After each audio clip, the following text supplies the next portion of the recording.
on the outside looking in, and I wanna be back on the inside. I don't wanna be left on the outside, all alone.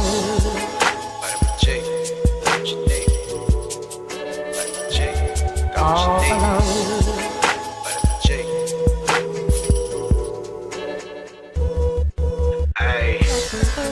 Rockin' with beats, discussing the heat in the streets. Take over the west and the east. I got what you need, a dose of this vitamin G. You rockin' with beats, discussing the heat in the streets. Take over the west and the east. I got what you need, a dose of this vitamin G. You rockin' with beats, discussing the heat in the streets. Take over the west and the east. I got what you need, a dose of this vitamin G. Rockin' with beats, discussing the heat in the streets. I got what you need, a dose of this vitamin G.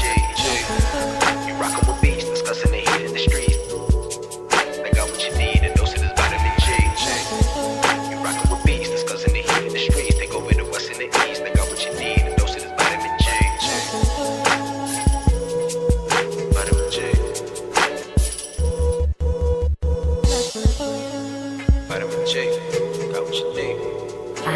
I'm on the outside looking in, and I wanna be back on the inside. I don't wanna be left on the outside, all alone.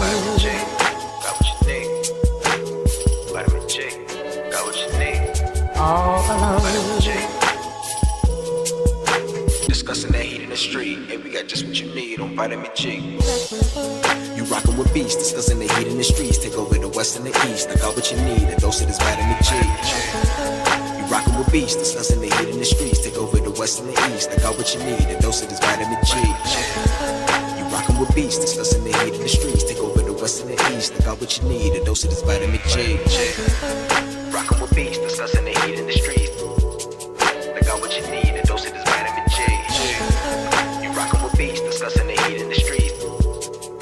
Got what you need, a dose of this vitamin G. You rockin' with beats, discussing the heat in the streets. Take over the west and the east. I got what you need, a dose of this vitamin G. Vitamin G.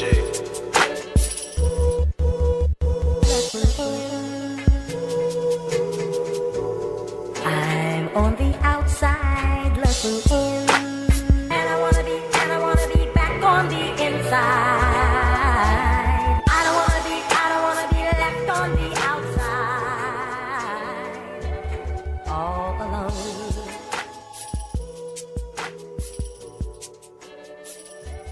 All alone.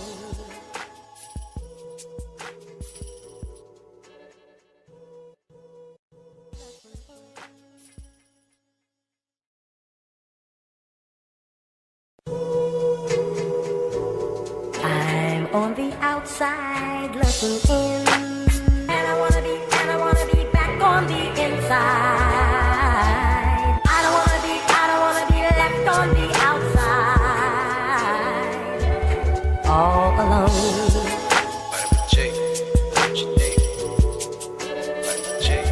All alone.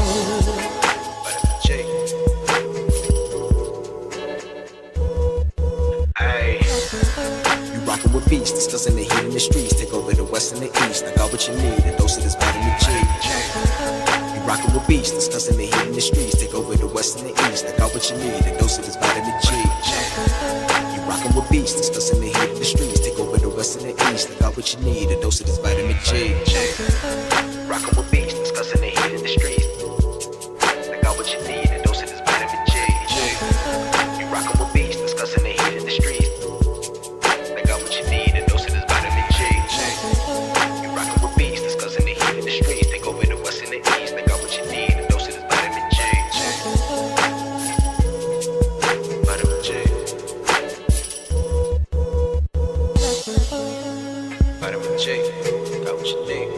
I'm on the outside looking in, and I wanna be back on the inside.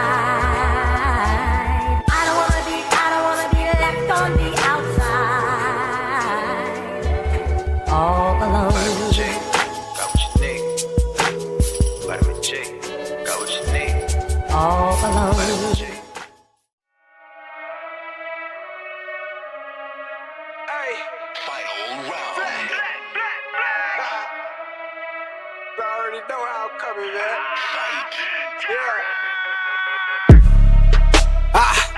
Tryna run the town.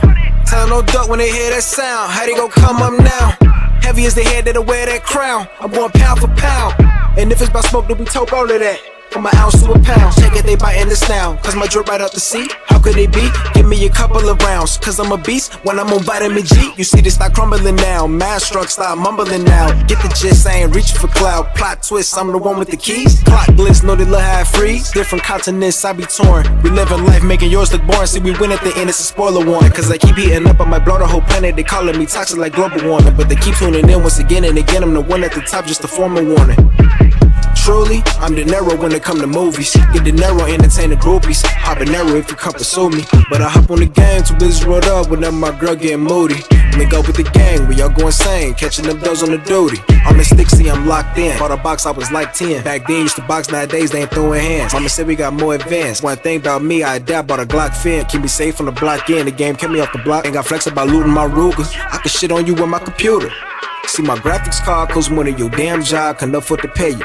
And my monitor, big as hell, detail, so I can see when I spray you. To reload the clip and record the clip is go all say to that SSD. Know a whole lot of trill game heads like me wanna see tuned into that VGP.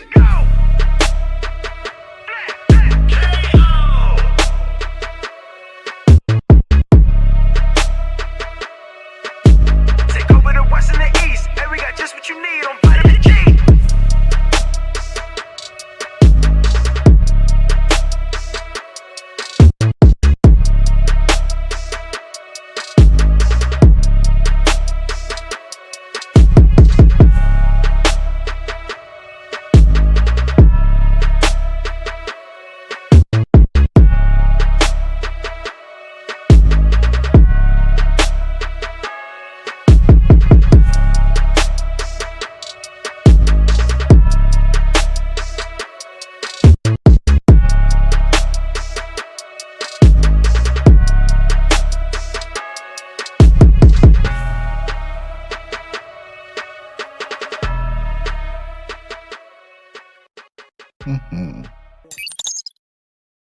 Hello. Welcome everybody to episode 232 of the Vitamin G podcast.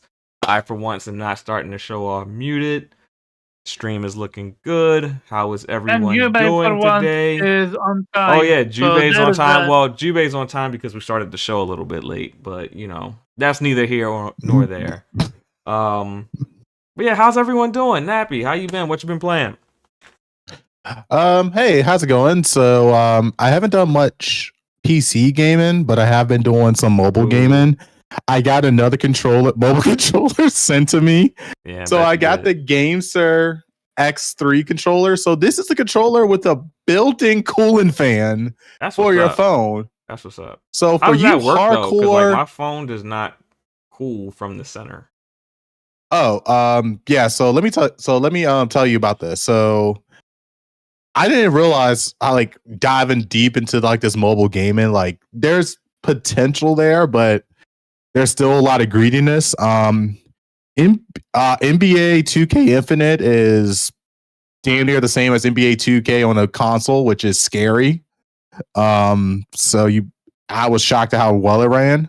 But about this controller, so you know phones get hot. Yes, when you play games, and just when you have like two apps open, it gets hot sometimes. Yeah, so I didn't know this controller was a thing. And at first I was like, this is a gimmick. Let's just say I was doing some stress testing. I was able to get my phone up to 56 degrees Celsius before it started thermal throttling. And that was actual chip inside my phone. With this pad, I could not thermal throttle this phone. I did a bunch of stress tests on it. The highest it got up to was 50 degrees Celsius. And the phone was running great. Like the game was running smooth. I'm like right now I'm playing Tower of Fantasies right now on here, and after a long game session of Tower of Fantasy, while on the phone, while my phone is also using the pass-through charging, this does a good job keeping your phone cool. I was relatively impressed. And also the fan is cold to the touch. Like if you actually touch the pad while you have this fan on running, it's cold. So how does it do when you're out and about as opposed to when you're plugged in? So when I'm out and about, so this is the one thing I dislike is that there is another port that you have to plug into for the phone to work. Because without it, the fan doesn't work at all, as Okay. you can see. So what I did was I tested it with, if I can pull it out. I got one of these like portable like mini chargers for your phone. Mm-hmm. I popped that bad boy in, and I'm now playing. Now my fan's on and it's cooling. So it's not the permanent fix, and it's a little bulky, especially on the port, but it's not bad. And I get like a good decent like 2 hours of battery life. And then this battery went down to like from 100% down to 70. So it's like a decent alternative to like getting like a yeah, besides Steam having a Deck cord or, like, that's a plugged ROG or into something. here while you're out. So it's pretty impressive because it was St. Patrick's weekend here in Maryland and people were drinking. everywhere. It's St. Patrick. Oh yeah, well, a lot of beer, a lot of green beads, and clovers. What's the name of the controller? Yobi asked.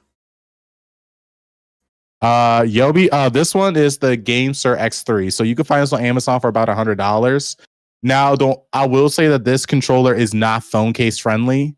Like even my thinnest phone case, the controller doesn't work. So you are gonna have to take your phone off, but you kind of want to anyway because you want to have that contact from the back of your phone to the cooling pad because this does a really decent job of keeping your phone cool. That's so I'm taking my phone out the case.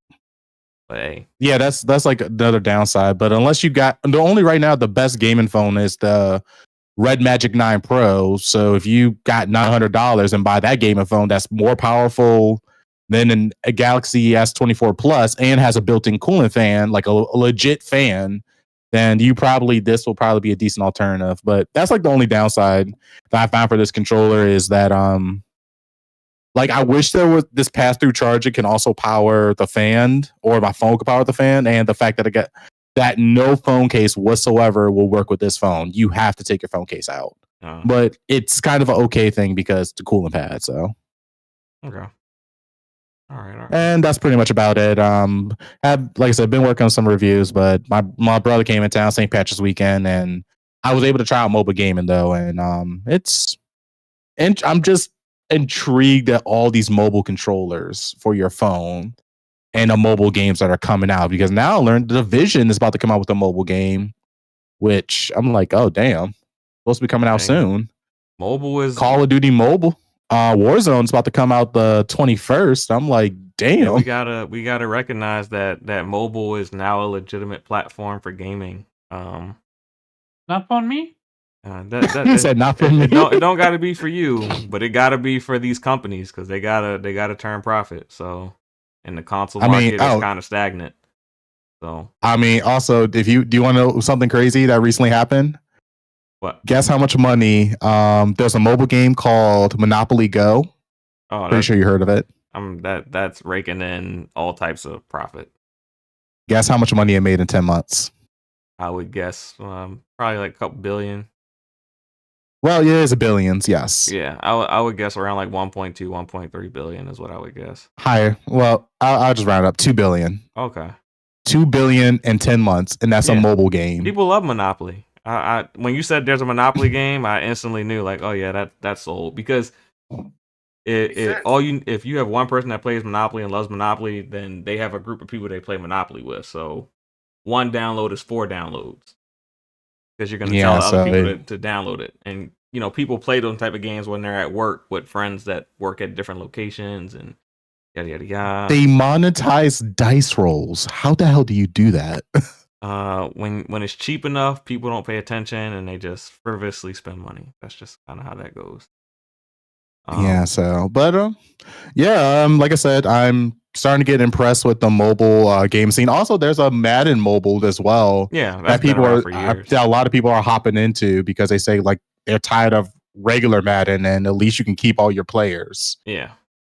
So, hey, I'm gonna toss this over to Jubei, see what he's been doing, what he's been playing, since he hasn't necessarily been here for the beginning of a podcast in a very long time. So, Jubei. How have you been, and what Hey, have you been playing? what up, everybody? Been good, Your mic's a little good. I low. was solo. That's better. Okay, sorry. There you Yeah, I go. forgot I gotta talk directly into this. Yeah, I've been playing some Kakarot this week. I seen Trying that. to I got like 4 achievements left. Then I'll put it down. I still gotta mess with the new DLC too. Okay. Um, yeah, it's been my week in a nutshell. All Nothing too right. crazy. All right.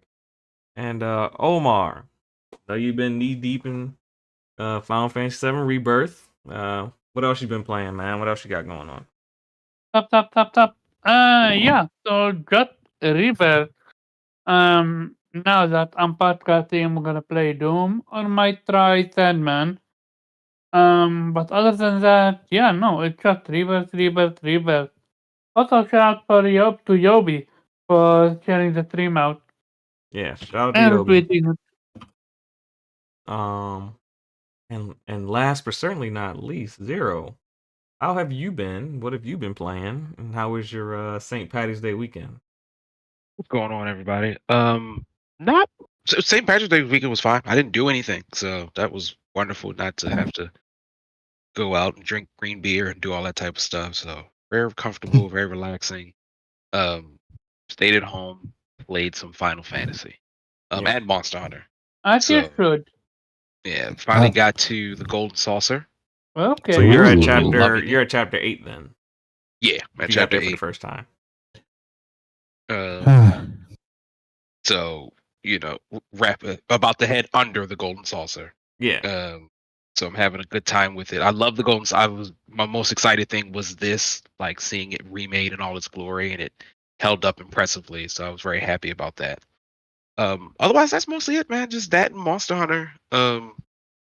Just making my way through Rebirth until I don't know what my next game will be. It'll most likely be Unicorn Overload, Okay. or Dragon's Dogma 2.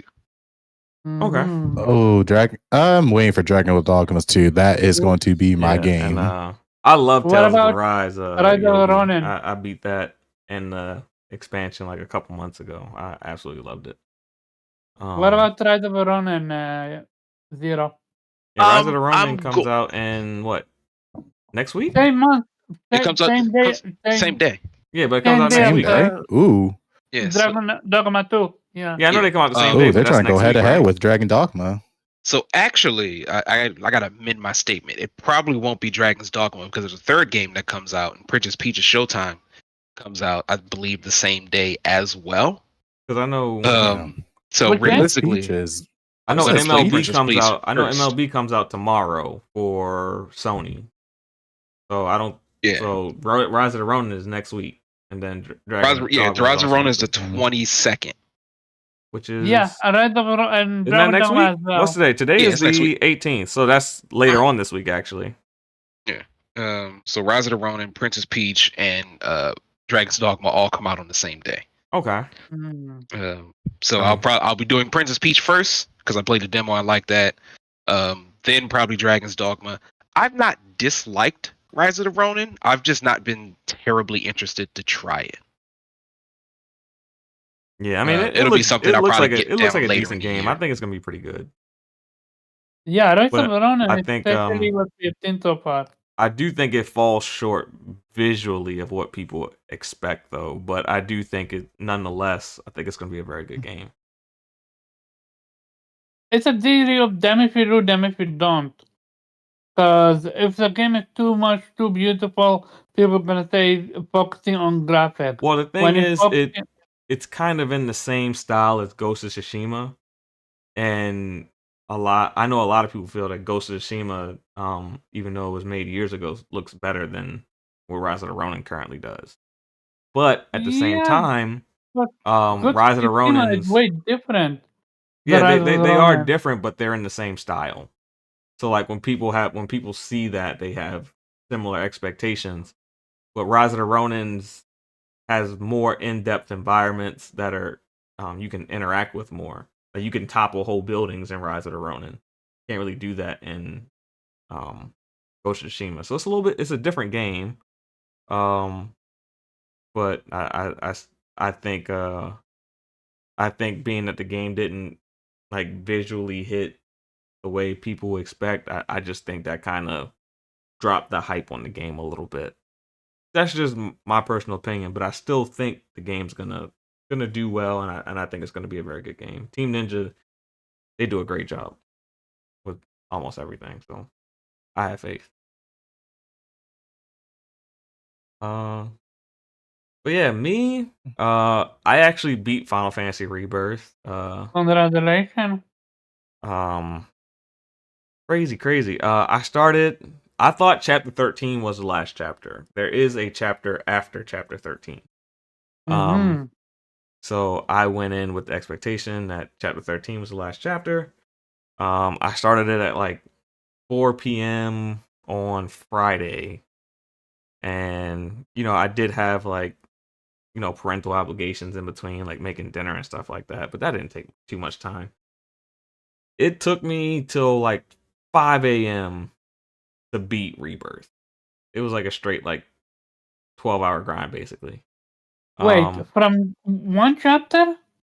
From from Yeah, that makes sense. from Is 13 it through 14, yeah, already work? it was a long the Temple of the Ancients, that thing is Is long, it and plus like me, I was like kind of having a little bit of anxiety inside the Temple of the Ancients because I didn't want to miss everyone's last weapon, because everyone's last Oh, weapon is inside the Temple of the Ancients outside of okay. Kate Sith. So I was like looking extra hard because Temple of the Ancients is like a labyrinth. It's like a maze. Oh, Um, okay. so like there was like a materia in there that I never got to. Like I could see it in the distance, and even though like I scoured every corner of the temple, I never came across that materia. But I did get all the weapons, so that made me feel good. It was a Mhm. yellow orb of materia. I'm sure you'll see it and maybe you'll find your way to it, but I didn't. Um and yeah. So I mean, you can always have went to YouTube to Google to YouTube. I mean, yeah, I could have, but I mean, I'm not really pressed for yellow materia that much. I'm I mean, it could have been a one of a kind material. uh like I feel like the purples, blues, and greens are pretty much where it's at. I mean, outside of like getting like the only yellow materia that like I even like usually equip are like ATB boost and assess. I don't really use any other Mhm. yellow materials I can think of too much. Like they got jump, they got the dark materia that's yellow. Um, yeah, I can't think of many useful So, yellow what materia. about the enemy skill material? Did you Enemy find it skill, yeah, useful or not? that's like the only three. Yeah, it's like three, but the rest of them, like I don't use. Like there's a jump. There's a jump Yeah, yellow I have materia. yet. I don't use I that. can get it now. I have yet to do so, Yeah, but I've yet to use it. I barely use any of the yellow materia. Um, so I used in the beginning chakra and pray until I got th- whatchamacallit, there was a what I materia in have. Gongaga that I never found my way back to. I saw it when I was coming Which in one? when I was going into the town of Gongaga. I saw it, but then when I went back in the forest, I couldn't find it for anything. Mm-hmm. Um, I do agree when come to the when some come to the materia they were on the lackluster side. oh yeah, I really wish. they're scarce as far as out in the world. Like you barely run into anywhere. It's like Midgar, like they're like on every, like it's like a materia like on every corner. Yeah, and I maybe it's just me, but I genuinely wish there was a place where you could store your materia. So I don't have need to scroll all the way down to find the one that I want. Well, This they one, you don't have to scroll all the way down. You can yeah, I know, I know. they separated by It's my section, so you can like look at all the yeah. orange. by color. But for example, if the material is leveled up, and I don't need it, I just want to put it aside. I wish you could do so. This way, it clear up the the item box for me. Certainly. I don't know. I mean, I hear you, but there's so much damn material. Like, there's like I mean, there's so many party members and there's so many materia slots. Like, I think Yeah.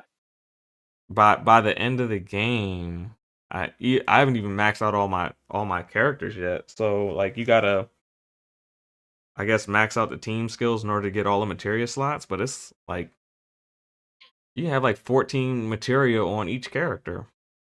So I mean, it's It not depends it's on not the really a lot weapon, you eh? can put away, especially being that they don't give you a lot of it. It depends on the weapon. Once you max out everything, I don't think it does. Or most of them, it won't. Once you max out your folios and everything like that. Yeah, because some weapons have It's only a few that kind of short you on materia slots. It's only like a couple. There is a weapon for kits that have literally no material slot. Yeah, so I'm It's saying crazy. like every character has like one or two weapons that's like low on materia slots. But it's not. But most of them you'll get the max materia slots if you max out Also, everything. again, it's so fucking stupid. I have been running with the purple weapon for Cloud this entire The time. Umbral Blade. I find something that's blue. I use it, and it have only 2 material slots. I'm like, what the fuck? While the other one have the literally crystal 4. sword. Yeah, it only has 2 material. Those are just there for you to master the ability real quick. I know, no, but the weapon is better. It's stronger. Yeah, but that's the trade-off. I mean, It's trade-off. You got a stronger weapon with less materia slots. The Umbral Blade is probably the best weapon though for a Cloud. Which one?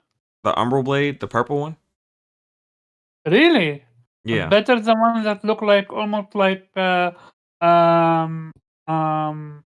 buster sword made out of tooth. Yeah, because the Umbral Blade comes with reprieve as a weapon ability because of the weapon abilities.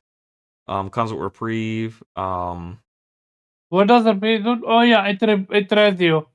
Yeah, so like When you're if you die, you come back with 1 HP immediately. Okay, that can be helpful in a boss fight or something like that. Yeah, so Especially it also has some stagger abilities, so like you can like regenerate your HP by like 5% every time you stagger an enemy. And it's like a couple other it's the abilities of the Umbral Blade that make it one of the better ones. Okay, I see. It has some But of the yeah, better let's abilities. move on to the next topic because we're the only people talking about it right now. Yeah. Well, there's only 3 of us playing it at the moment. I know Kofi's playing it a little bit, but he's not here today. Yeah, let's go ahead and jump into our first topic of today. It's gonna be a kind of a light day. I don't have the specs on hand. If someone doesn't mind pulling up the PS5 Pro Specs Leak, because I didn't get a chance to pull it up. Let me pull it up because I'll do that. All right. So over the weekend, Tom Henderson and crew leaked he's not the one that leaked it, but he kind of publicized it a little bit more than everyone else. Were the specs of the PS5 Pro, and today it kind of got verified that those specs are true because PlayStation launched an investigation as to how that information got out. I heard something about 33 teraflops, which I don't think anyone really cares about teraflops anymore. It's more of a buzzword than anything else. It's hard to compare teraflops to. And then the CPU is a little bit faster. It clocked faster, and it's a pro edition of a console, so you're probably gonna get a more games being able to hold a stable 60 frames per second, because we're seeing some of these next gen games come out and they're only hitting the 30 target. Like Dragon's Dogma is only going to be at 30 frames, so maybe the PS5 Pro allows it to get to 60. Maybe a game like Final Fantasy 16 will have more stabilized textures and have a more stabilized 60 frame per second experience. That's mainly what this thing is going to hit on. Do you have the versus around 17 teraflops, which that's a big jump. But basically, all the articles are saying around a 40 to 45% jump in performance. So the teraflops is a huge jump, but the GPU is the one that goes up to 17 teraflops. The CPU per core is going to 33.5 teraflops, which is a big upgrade. Wait, you also get that's on the CPU. The CPU has a higher 10%. It's only a 10% boost over the current CPU. It's nothing crazy. Yeah, it's like 3.85 gigahertz if I was to compare that for that performance. And so I mean, looking at the specs, it's not as impressive as I thought it was going to be looking at this, but the biggest thing for me is the 1 terabyte storage, which I don't understand. It took you guys long enough to get terabyte storage. Jesus. Thank God. Terabyte storage, terabyte storage, you guys have a slightly boosted CPU, and the GPU gets a little bit of boost as well. So yeah, hopefully this pushes you guys to 60 FPS. If they said this article that's saying that it's on par with the Radeon RX 670 or a 780 or a 780 XT, which those are two big jumps of cards. Yeah. So I get the feeling that most of these people who write these articles are not well versed on it. Yeah, I'm saying they put a sick like 2 different generation of Radeon RX cards. Yeah. So I'm like, right. Which is dumb because like that doesn't make any sense. Like, and these are completely different in performance, so I don't know why they did that. I'm like looking at like 2 or 3 articles. They'd rather be first than they're be right. architecture. So that's kind of one of those instances. I just want to see if you guys get 60 FPS. That's well, most of the games do hit 60 FPS nowadays, but some of the newer quote unquote next gen games are kind of missing that mark. What about I want to see if it can hit 4K 60. That's what I'm concerned about. That's what I'm really trying to figure out. So let's see, about 3 articles say around a 40% jump in performance. I honestly will knock that down to like 30. The lowest maybe 25. I don't think it's a 40% jump by looking at these specs. Optimistic outlook. Yeah, like some of the smaller games, you might get a 40% boost. But I'm gonna say this is down like to the design of the actual game, like, and how to develop. Yeah, because it's still using this game still has to run on the base PS5. That is the other thing that we're. Yeah, like, I mean, that's the same thing with the PS4 and the PS4 Pro and the Xbox One S and the Xbox One X. So yeah. Overall, I will say that it's nice to get you guys to get an updated console.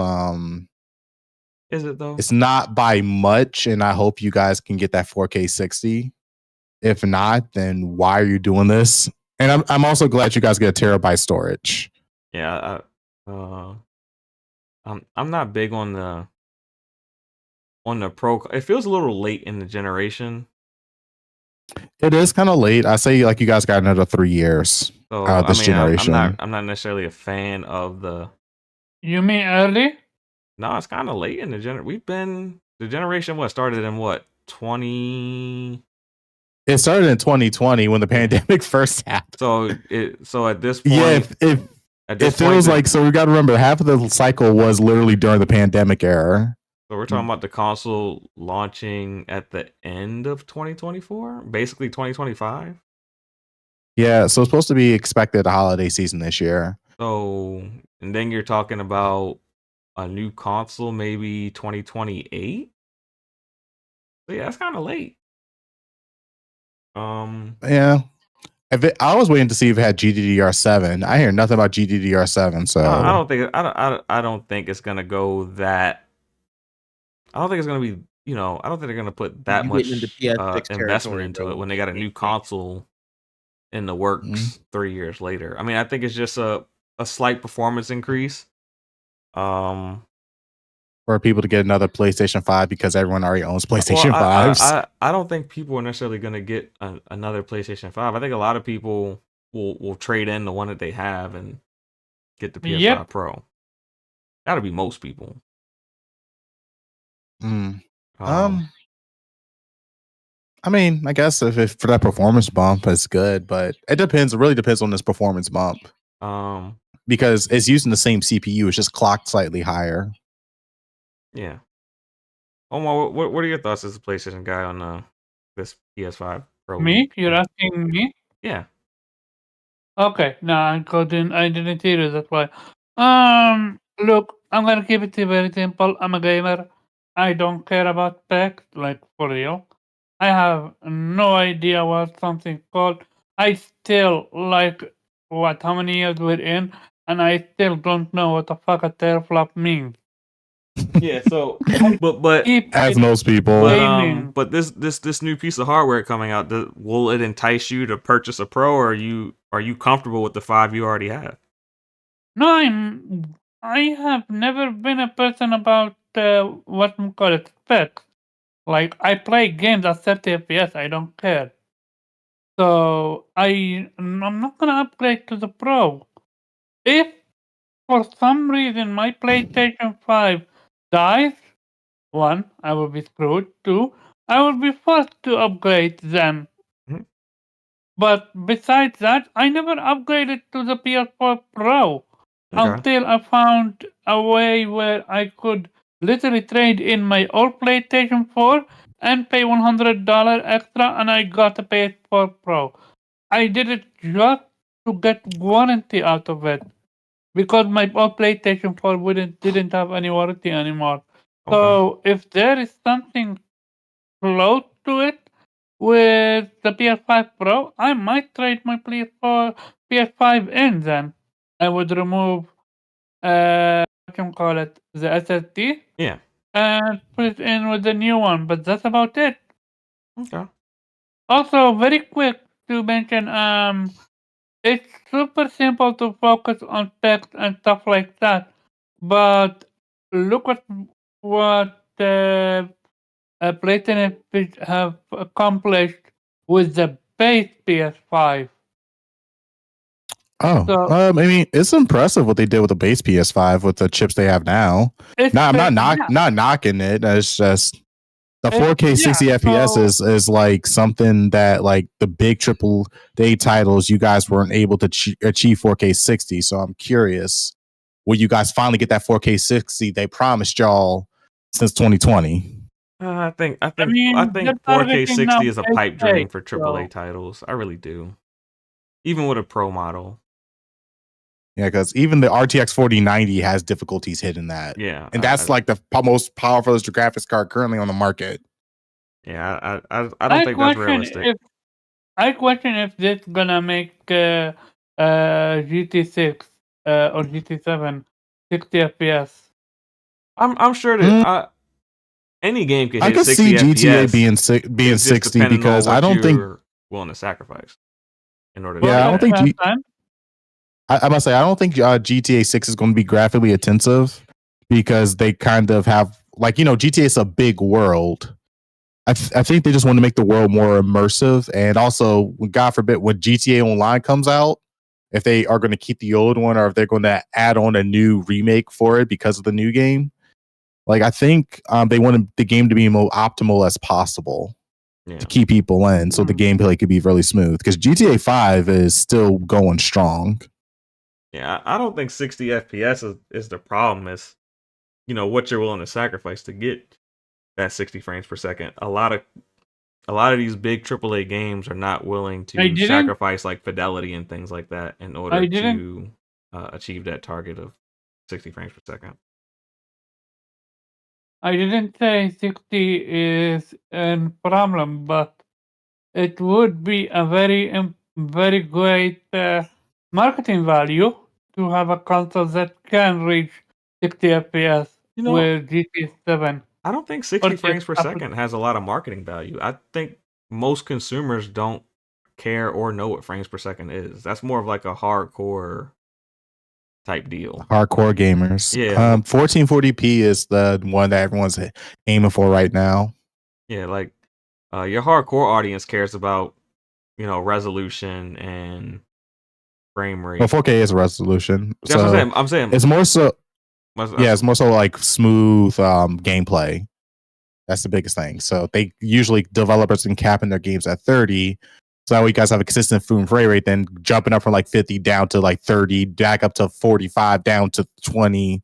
Like that will actually ruin the performance. That will ruin your gaming experience. So just easier to cap it at 30. Like there's so many people that talk to me about games and they don't know anything about frame rate or anything like that. I'll mention Like something about frame rate and they'll be like, the hell's a frame rate? So like me. Frames per second. Yeah. So basically it's like 60 frames a second is 60 pictures. Yeah, no, I know what frame is. It's just in the past I never couldn't, distinguish between the two. Yeah. But if it dips below 30, then I absolutely can. Yeah, so it turns so basically, like what a lot of people don't realize is like when the game FPS like fluctuates like dramatically from like every 10 to 20 frames, and it keeps on doing that consistently, it ruins the gaming experience. It's better to keep a game locked at 30. If it can hit 60 consecutively, that's great. If it cannot, maybe go down to like 45, will give you a slightly better. But if it struggles with that, just lock it at 30. I don't think even PlayStation locks in at 45. I think the only game I know of, I know there's probably other games, but as far as on the first party side, God of War had a 40 frames per second mode, but I don't think they had a 45. Yeah, but it's just better to lock it at a lower consistent frame rate than playing it at a crazy high frame rate, because you are not going to enjoy yourself. Yeah. And it kind of ruins the experience. So yeah, like so if you guys ever see like crazy stutters and you have the option to lower your FPS, lower that FPS. Yeah, I lower my resolution all the time, even on my PC when I'm playing stuff. So yeah. I even lowered the resolution on my phone. Lock that joint to 30. Making my phone overheat like crazy.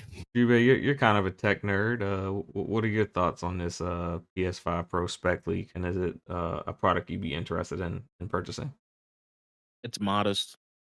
The CPU not really getting a bump is telling me that we're still not going to get 4K 60 as the norm. We're still going to have a graphics mode and a performance mode. Like it's not just going to be these games 4K 60 one mode. Not going to happen. Not without bumping that CPU up. It's just so this thing has like 8 more compute units than the Series X currently does. So it's like we know on paper, right? Series X has like a 20% advantage over PlayStation raw power, right? This would be a 20% advantage for the Pro over that. And we see how close these two machines are, even with said 20% advantage. Like, is it going to be better? Sure. Like, are we still going to get the 4K 60 that they've been hyping up and talking about for like 2 gens now? No, I don't think we are. No. It's not even as big as the jump from PS4 to PS4 Pro. Like it's not. People can look at this and speculate, oh, this is about to be like a 7800 XT or whatever. It's probably closer to a 68. Yeah, so like do I want if the trade-in for the regular 5 ain't like that? Nah, I'm not getting it. Like Like, I'll wait. I'll wait for the 6 if we're really gonna do that. These I- games still got to run on the 5, bro. yeah, I remember when Phil Spencer was talking about the next generation of console when he was first talking about Xbox series and the PS5 coming out, and he basically made it pretty clear that, like, yeah, you'll be able to hit 60 frames per second, but he kind of said it in the context of, as long as you're making games the same way you're kind of making them on, you know, Xbox One and PS4, you'll hit 60 frames. But I think developers have decided, we want to make our games look better. We want, we want these new textures. We want to take advantage of this new next gen engine, and we're back at 30 frames per second. And I think that's always going to be the thing, because the console's never going to keep up with the advancements that GPUs make every 3 to 5 years. It's just not going to happen. Absolutely. And just to add on to that, like, you have to look at it this way. So the Xbox One X was a pretty damn decent leap over, the console that was out at the time. Over the 360. No, over the over Xbox the One. Remember, Xbox One was terrible. Yeah. Oh yeah. Oh, And then they had to Yeah, remake it into the Xbox One S, and then they released the X also. the One. Yeah, it was a big leap from That was a huge leap. Who took advantage of that? Nobody. Still had to make shit for the lowest common denominator. Period. Yeah, nobody did the same thing with the PS4 Pro. No one really exactly. Nobody really did, except maybe first party. Maybe first party gets the But squeeze more out of it. You're only going to see the gains from a Sony studio. Like, no third party is going to go through the trouble of adding all these bells and whistles to this. It's because it still has to run on the old shit. But I will say, even though no one tried to maximize what the X or the PS5 Pro could do, I mean, the PS4 Pro could do at the time, if you owned a Pro or a Xbox One X, you did have a better experience than someone who owned a One S. Like, you would load in faster. Right, but like I said, this isn't the same kind of jump though. You did get some improvements. Is the point that I'm making, even though they may not, necessarily be like the best. No, but it was still a bigger jump than what we're getting in this. So it's like, there's no real point to doing that. Okay. And what is this thing going to be priced at? What is this thing going to be priced at? we don't know that. You price this shit at $600-$700, it's dead. It's dead. It doesn't matter what it's priced at.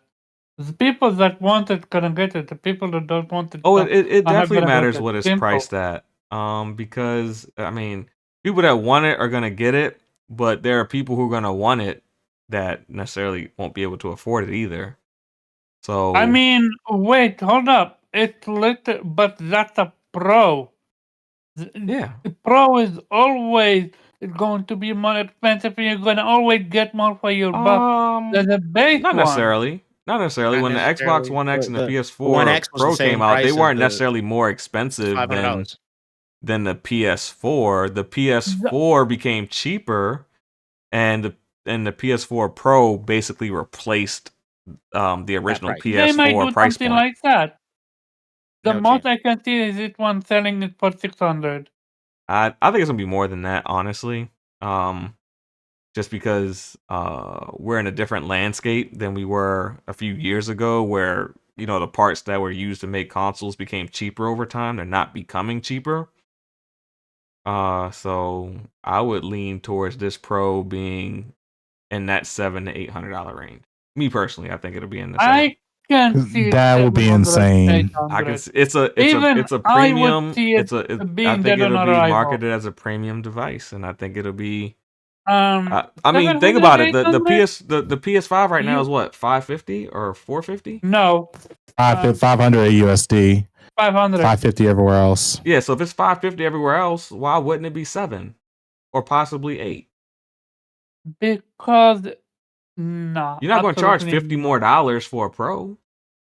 You're going to charge at least 100 at minimum. No way. You got to recoup the cost of that hardware, bro. Like, you got to be real. Like, you think Sony wants to be in the red on another console? No, you have to be realistic. If the PS5 is selling for $550 everywhere except like the US, it's most likely going to sell for $100 to at minimum $150 more. So it's going to be at least at least going to be $700 in most regions.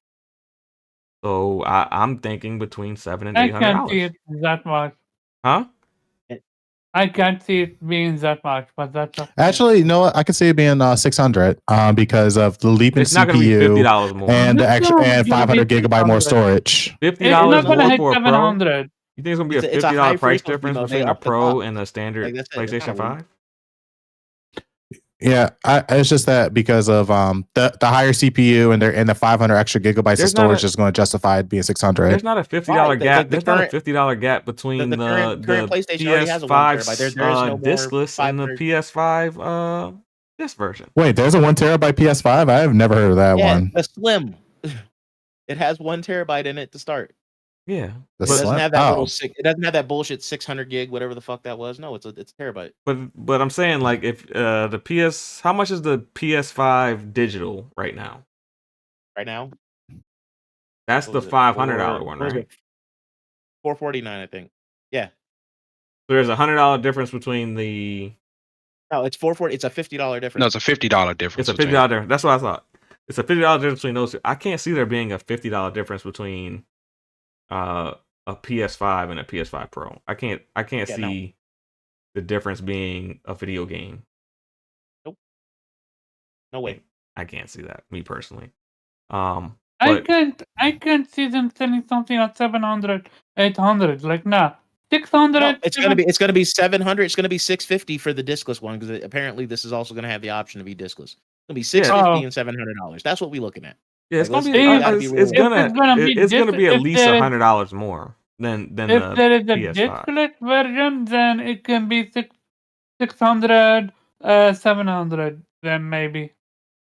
Then you can get away with 700 because there is a discless model for 600 for the people that want it. It won't be $100 difference between those two. It'll be 50. Unless they absolutely, lower down the base model and then sell the normal model for 550 or 600. Based And on then what the disc- Totoki has said, that the PS5 is not dropping in price anytime soon. Based on what he said on that last earning call, as far as the hardware not getting cheaper and it's getting, in some cases, it's getting a little bit more expensive to make the PS5. I mean, they haven't announced the Pro yet. So maybe by announcing the Pro, they're going to say, okay. they don't have a reason to be consumer friendly as when they're the market leader and no one's really threatening them. I don't see that happening.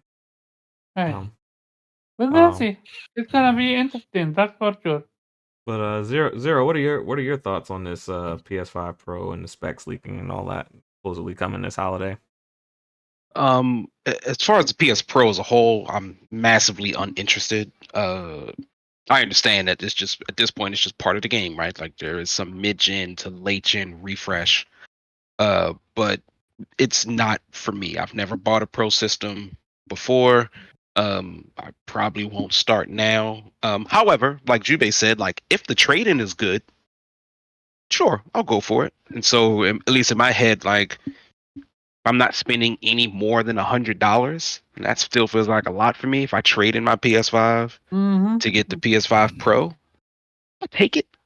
But even that requires like, am I going to the store to do this? Like, there's just a whole bunch of stuff that I don't feel like doing in regards to upgrading the system for something that I don't think is going to be that impressive in the long run, considering part of my challenge is like Jubei said it as well, like Sony studios can most certainly take advantage of it. Naughty Dog is primed to do it. The only problem is unless they've been forgive me, I'll admit there's some sort of lack of technical knowledge I have on this. But a lot of the Sony studios have already put out their game.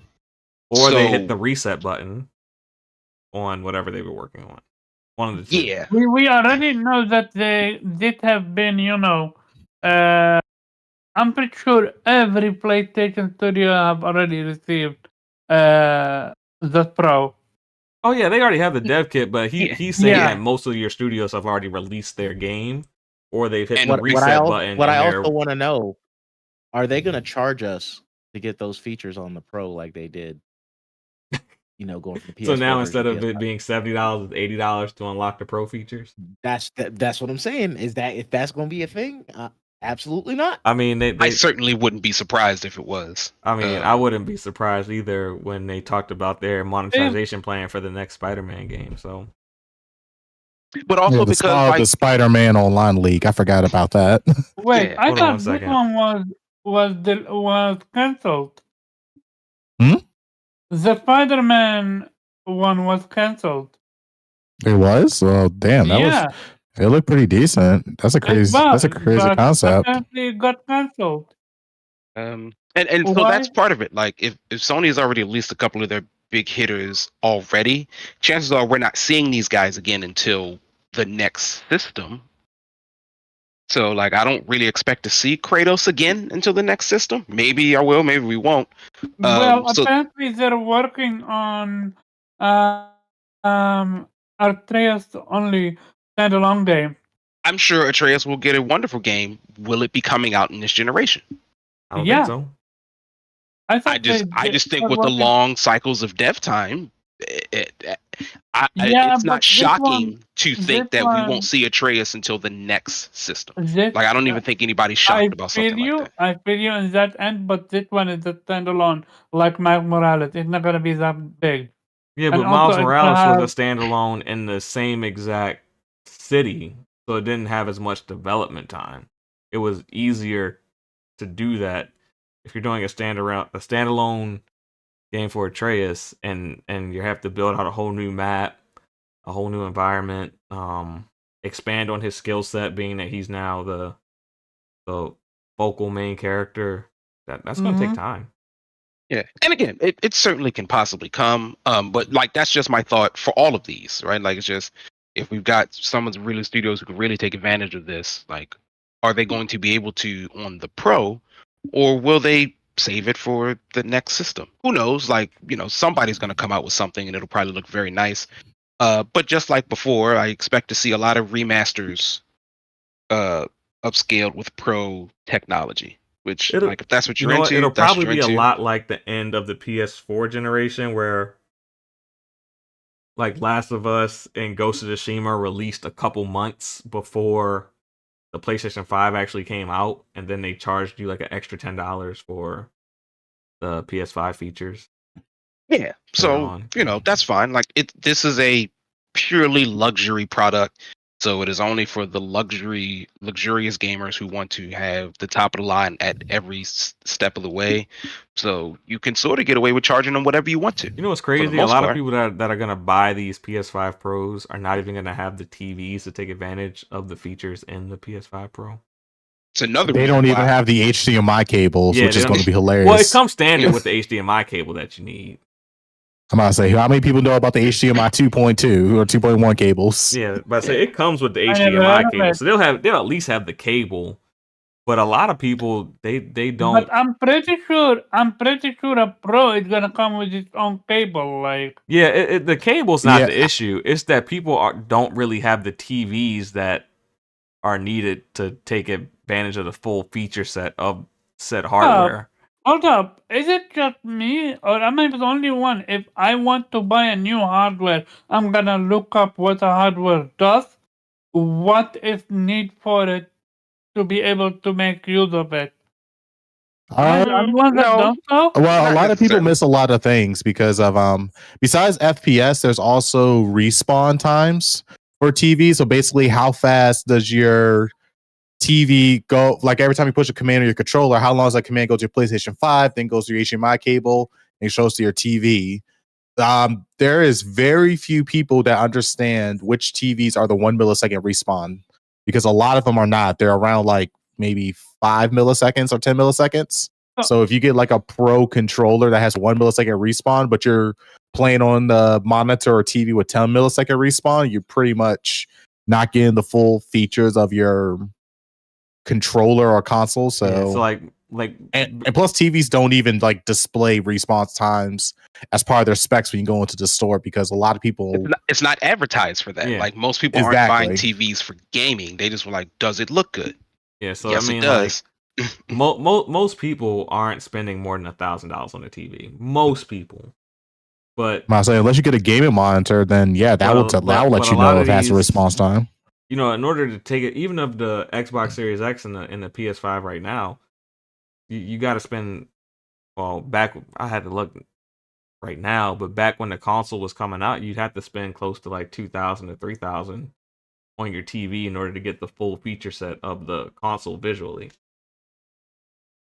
And quite frankly, only those who are crazy invested into that care about the full feature set. Yeah, because I'd argue that 70% of gamers do not have the 100% appropriate equipment to get the full feature set out of their any respective console that they have. Like most people don't have most people's TVs don't have variable refresh rate. Most people's TVs don't have auto HDR. Like, come on, like if we're being like 100% honest, so like you buying this, you're buying a Pro for, you know, frame rates and visual quality that your TV can't even achieve in most cases. Most consumers.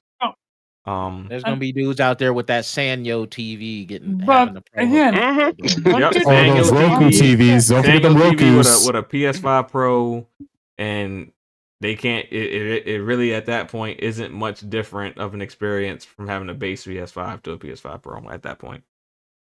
But again, I am confused by one thing. Am I again the only person that does my research? Like before I bought my C10, my CX, I literally had multiple people talk to me what's the best TV for me. Well, and I think a lot of people do their accordingly. research, but you don't know what you don't know. Like, yeah, like you don't know what you're looking at, basically. Yeah, like for instance, most people don't know to look for respawn time, like Nappy just talked about. Most people who look for things like respawn time are people that purchase gaming monitors, not people who purchase TVs. So it's like, on top of that, sometimes the stars don't align. Like if I just bought a TV that was on sale and then the PS Pro is just announced, I'm not about to buy another TV to go with my PS5 Pro. Yeah, this like PS5 Pro will take what TV year, it gets. Yeah, I'm not buying a new one. Yeah. That TV's gonna last another 4 to 5 years for me. So that's also that is another part of it. So unless you plan on upgrading your console, like all your hardware at the same time, you know, that's also another factor. Yeah, and of course, the people who are really, really into this, they probably already have the top of the line TV, so they're fine. But then again, that's I think part of what we were discussing as a whole.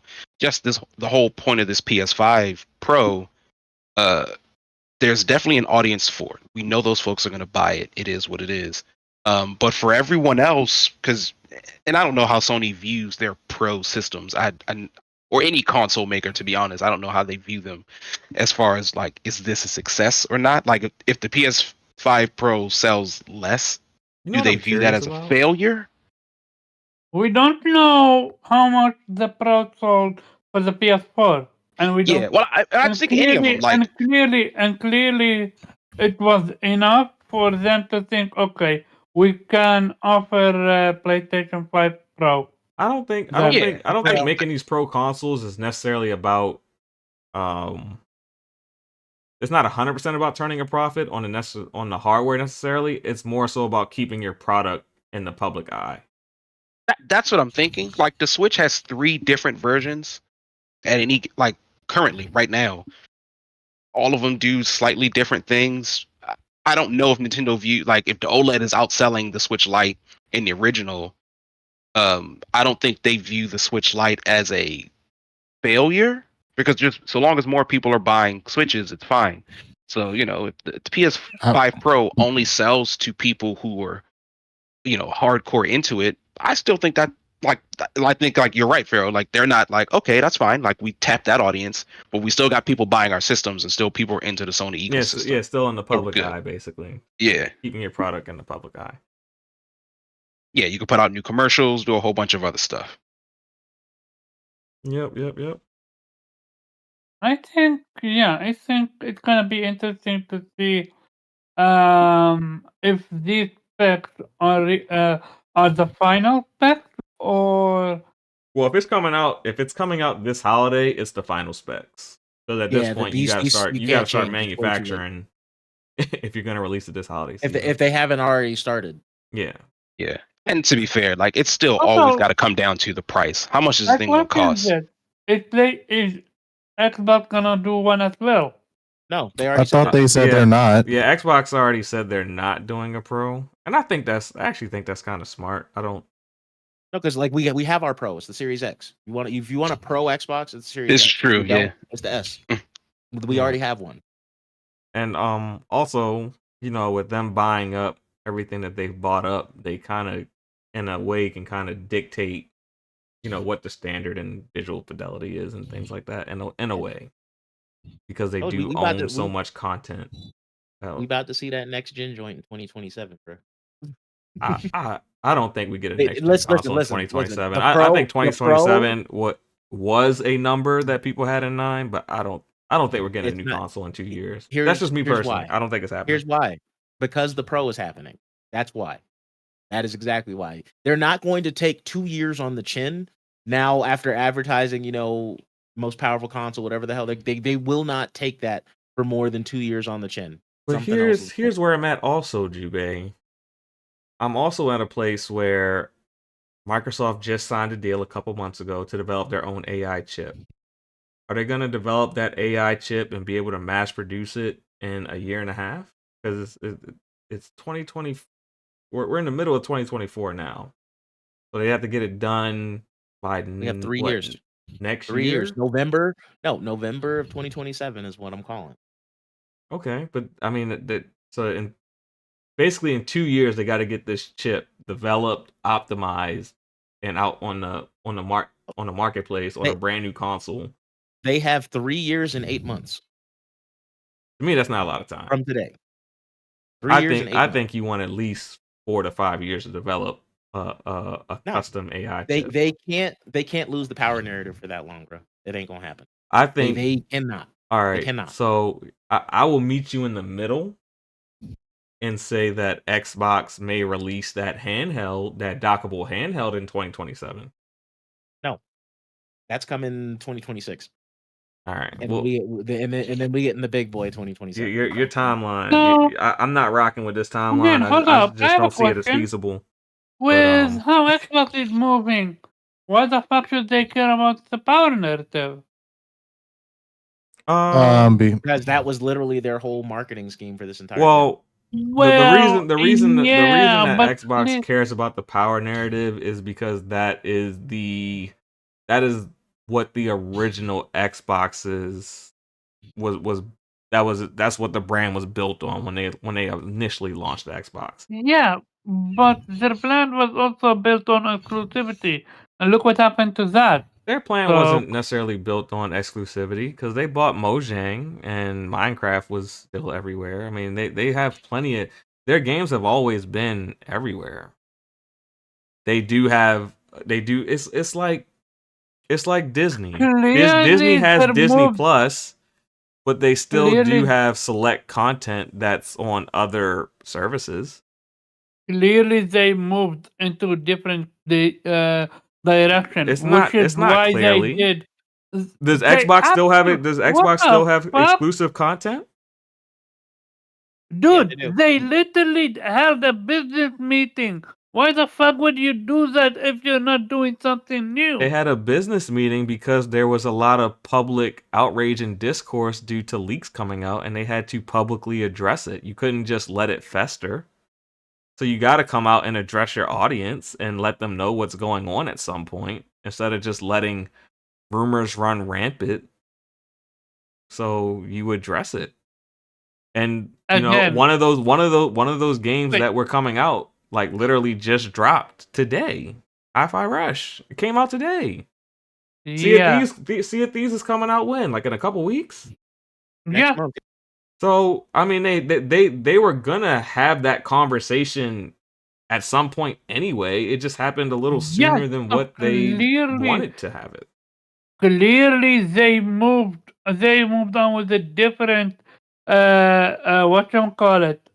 plan, which is why we think I Sea of don't. I Thieves wouldn't and say they moved on with a Hyper. different plan. Dude, They released I, older I name mean, me games name onto I me mean, other they platforms. Game Pass was always number one. outside of what's that company name? Minecraft.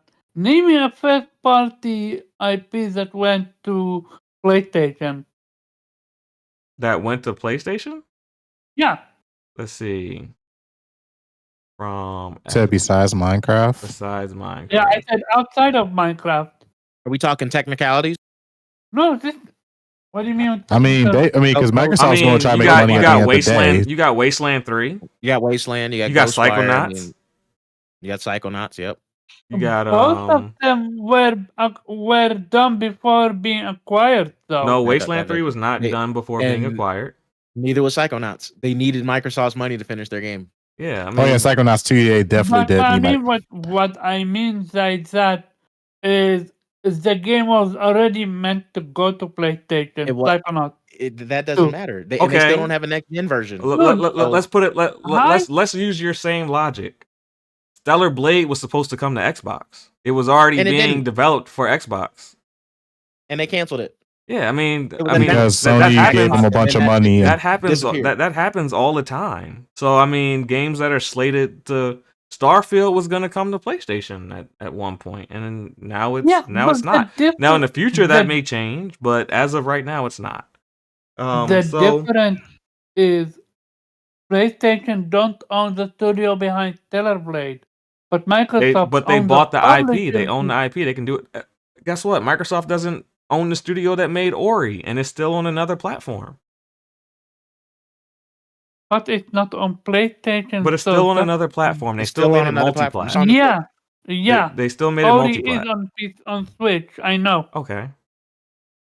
They also don't own the studio that made Cuphead. And guess what? Sea of Thieves is on PlayStation, and it's not on the Switch. Oh damn! Cuphead isn't on PlayStation. That's crazy. Cuphead is on the PlayStation. Oh, it is. No, but I'm saying Sea of Thieves isn't coming to the Switch. So I mean, it's kind of the same thing. Like they release it on the platform that it makes sense for them to release it on.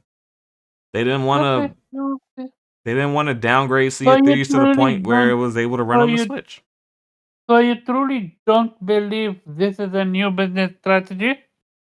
I don't think it's a new business strategy. I mean, they're the largest third party. When they bought Activision, they became the largest third party publisher in the gaming industry, damn near. Like, it's between them and Tencent, basically. So it's not like they were going to just hoard all that content. They're going to have a curated library. Like, they're going to decide what content is best to be exclusive to their platform and what content, can go other places.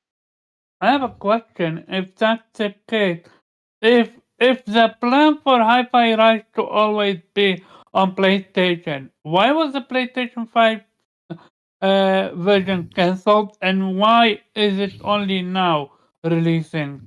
No one said maybe it was it's the same. No. Same reason why Sony paid other companies to cancel their games from releasing on Xbox. We know that it was a PlayStation 5 version of Hi-Fi. Why did they decide not to release? Why did they decide to do a staggered release? I don't know. Taking point. A new business strategy. But we don't know if it's a new business strategy. We just know it's a staggered release. We know it released on PC and Xbox first, and it came to other platforms at a later date. That may have always been their plan. We just didn't know about it. No, because there was literally a PS5 version that wasn't here. Let me look up the article. I'm not disputing that there was a PS5 version, but you're saying that they never ever intended to release games to other platforms when they've said millions of times that if they could, they would get rid of platform exclusivity. So, and they would just release their games everywhere, but they can't play that game, and they know they can't play that game. So maybe the plan was always just to do it with select titles the way they do it currently. Well, you mean the way they've been doing it? Yeah, like the way they've Been putting always done select it. titles They've everywhere. where the titles have made sense, they've released them on other platforms. And you got Grounded, Pentiment, and Hi-Fi Rush, which were all pretty much passion projects. Sea of Yeah. Thieves was a passion project. Sea of Thieves. Yeah, all and those games, Ori all those and- games were and smaller Cuphead, like, AA games that were passion projects. It's not like they are releasing their big AAA games on other platforms. That hasn't happened yet. But now, like if Hellblade 2 goes to PlayStation, you might yeah, have, so but I don't know if it will. but even That's too much. Hellblade 2 is, it's like fringe AAA. Right. Budget wise, I mean, all that mocap and shit they've been doing. And Yeah, but traveling it's like a and fringe they AAA spend- game. they spend bread. But it does have an existing audience on PlayStation, so even if it did go to PlayStation, it wouldn't necessarily not make sense. Versus, Okay. Blade or Indiana Jones, I think that would be something, or Avowed. Then you would be like, oh, it's a new IP, I don't even know if Avowed is AAA. But we throw that AAA word around too loosely, and I'm not sure if Avowed is AAA. But it's a new IP. So if you start seeing like all their new IP going everywhere, then I mean, yeah, you might have a point. But I still believe that ultimately Xbox is going to have a curated library of exclusives, even though they're going to release a lot of content everywhere else, because they are still growing and they're not going to hoard all that content to their own platform. It's just not going to happen. Like if they purchase another publisher, there's no way that they're going to take that publisher's entire catalog and just make it completely exclusive in the future. It's not going to happen. They don't have the Okay. market share to match the money to not do it. I If mean, they they have the did, PC, they have the PC audience, but even still, you want to like I say, make if the market share argument was reversed, they wouldn't have any need to put it on other platforms because I their wouldn't sales are their even sales. then I wouldn't say that, because when you're spending 70 billion, 7 billion, 12 billion on these companies, you got to recoup your investment. Maybe, in a different generation, you might be like, okay, now that we've recouped our investment, we can, make more of the library exclusive. But you still want to recoup your investment as fast as possible. So, I don't know. We got on this Xbox Okay. tangent. But it's all good. It's not too many topics today. Let's jump on into our second topic of today, and that's basically the Apex hack. I don't know much about it. I know Nappy knows more about it than me. So I'll let him lead off with that one. Okay, so recently Apex Legends had a global tournament, online tournament that, of course, all the hardcore Apex players were playing.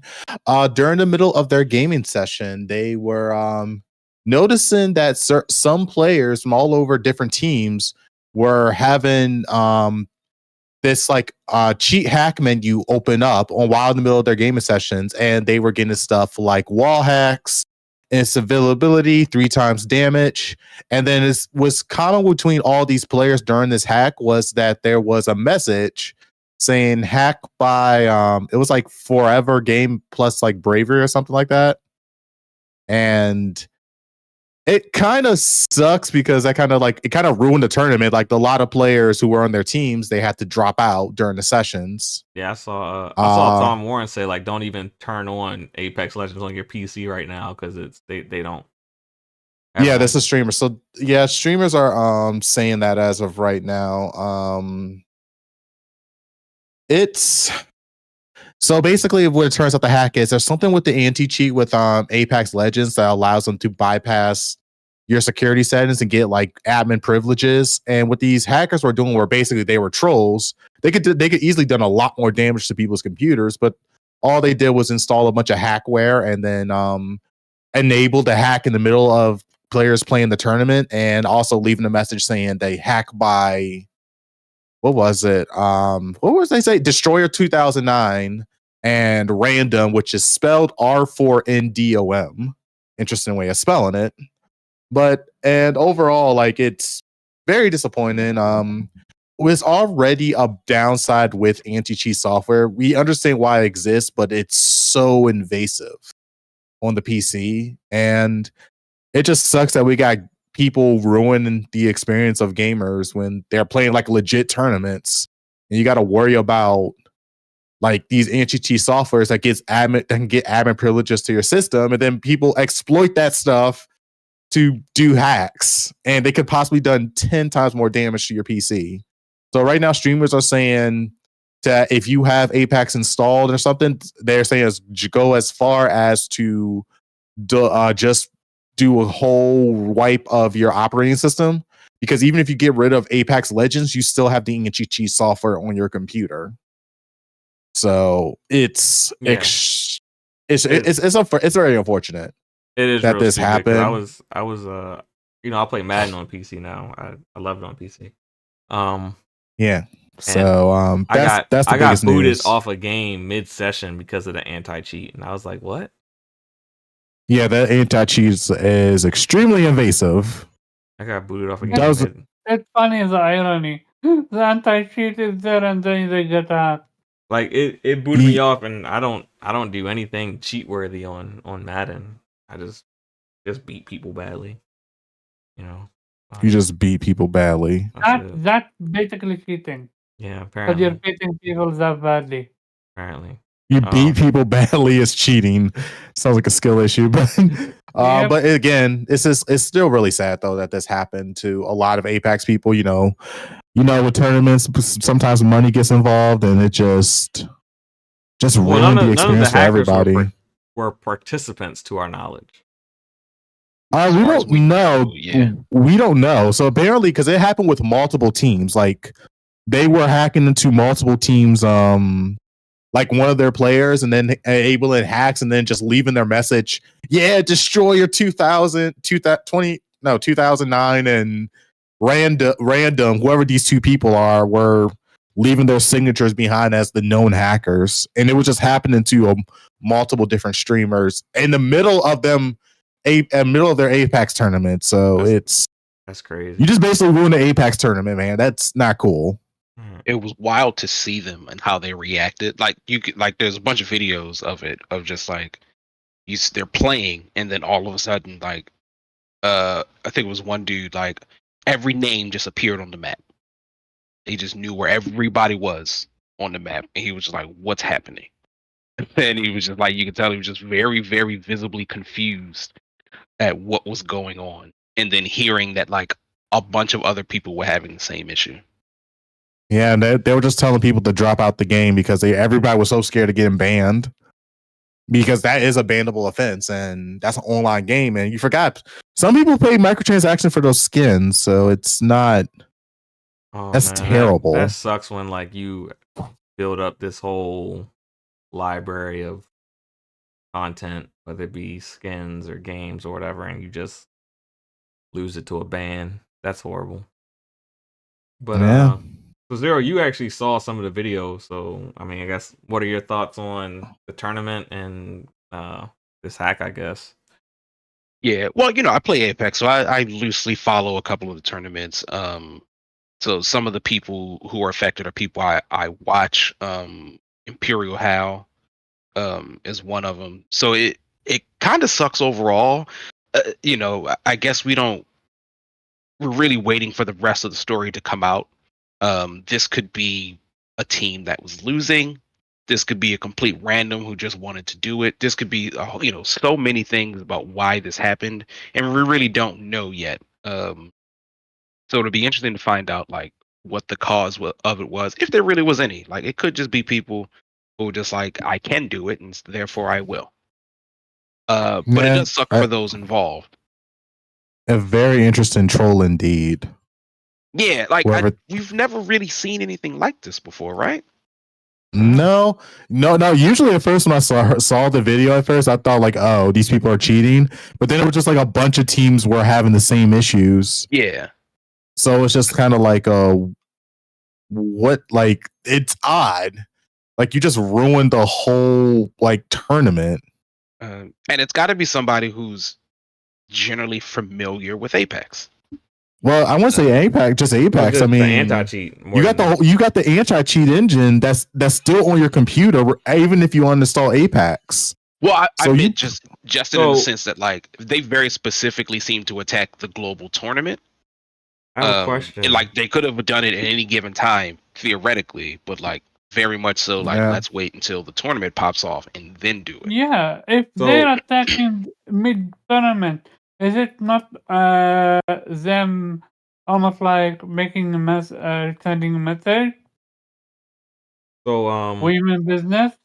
And it could be or like you know or like I said, like it also could be a team. It could be somebody within the Apex community, or it could be somebody completely outside of it who just like the next thing to hit is the Apex Global Legends series and just do it that way. What I'm curious about is if this hack is unique to Apex, or is it exclusively the anti-cheat engine? Because if it's the anti-cheat engine, I'm curious as to how many games are impacted by this anti-cheat engine. How many games actually? That's what we're trying to figure out. We don't know as of yet.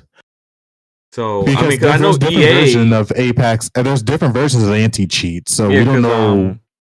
We just know that it's like Apex version of anti-cheat. Once it's on your computer, you're pretty much fucked. Doesn't EA use Yeah, Apex is made so it's by not EA, really right? It's not really developers. Respawn, it's mostly EA. Yeah, so it's EA it's mostly games that use it. So there's a good chance that a lot of other EA games, multiplayer games, use that anti-cheat engine. Anti-cheat? Yeah, actually, anti-cheat engine is very popular. No, I'm saying GBC fighters use engine. it. Second 8.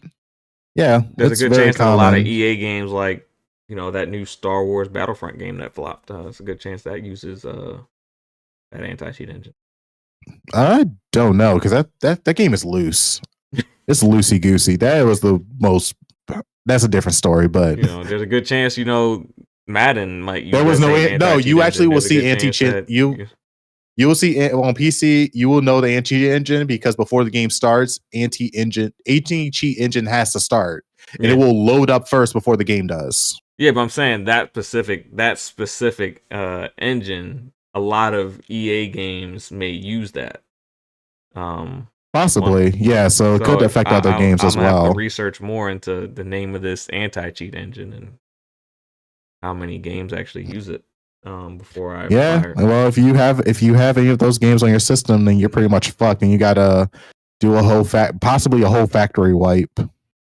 Yeah, I'd look into that. So yeah, I looked into it too. So far I haven't found anything. I do see the anti-cheat software, and I have a lot of antivirus and some other stuff from the government to just monitor like if data packets are being created, sent, or anything like that. Yeah. So I haven't seen anything crazy out the ordinary. Okay. But then again, I don't play Apex on my PC anyway, so yeah. Thank God for consoles, right? Omar, what are your thoughts on this different game. Whole situation? Real talk, everything under the sun is getting on now these days. So I'm curious if it's just gaming related in the sense of they're trying to to send a message, or they're just targeting anything they can think of.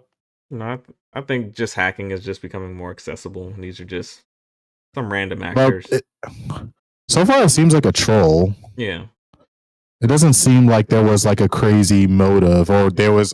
Thank God they installed ransomware. Like a random actor, just a random person who just learned how to hack. And if that's a troll, that's a very big troll.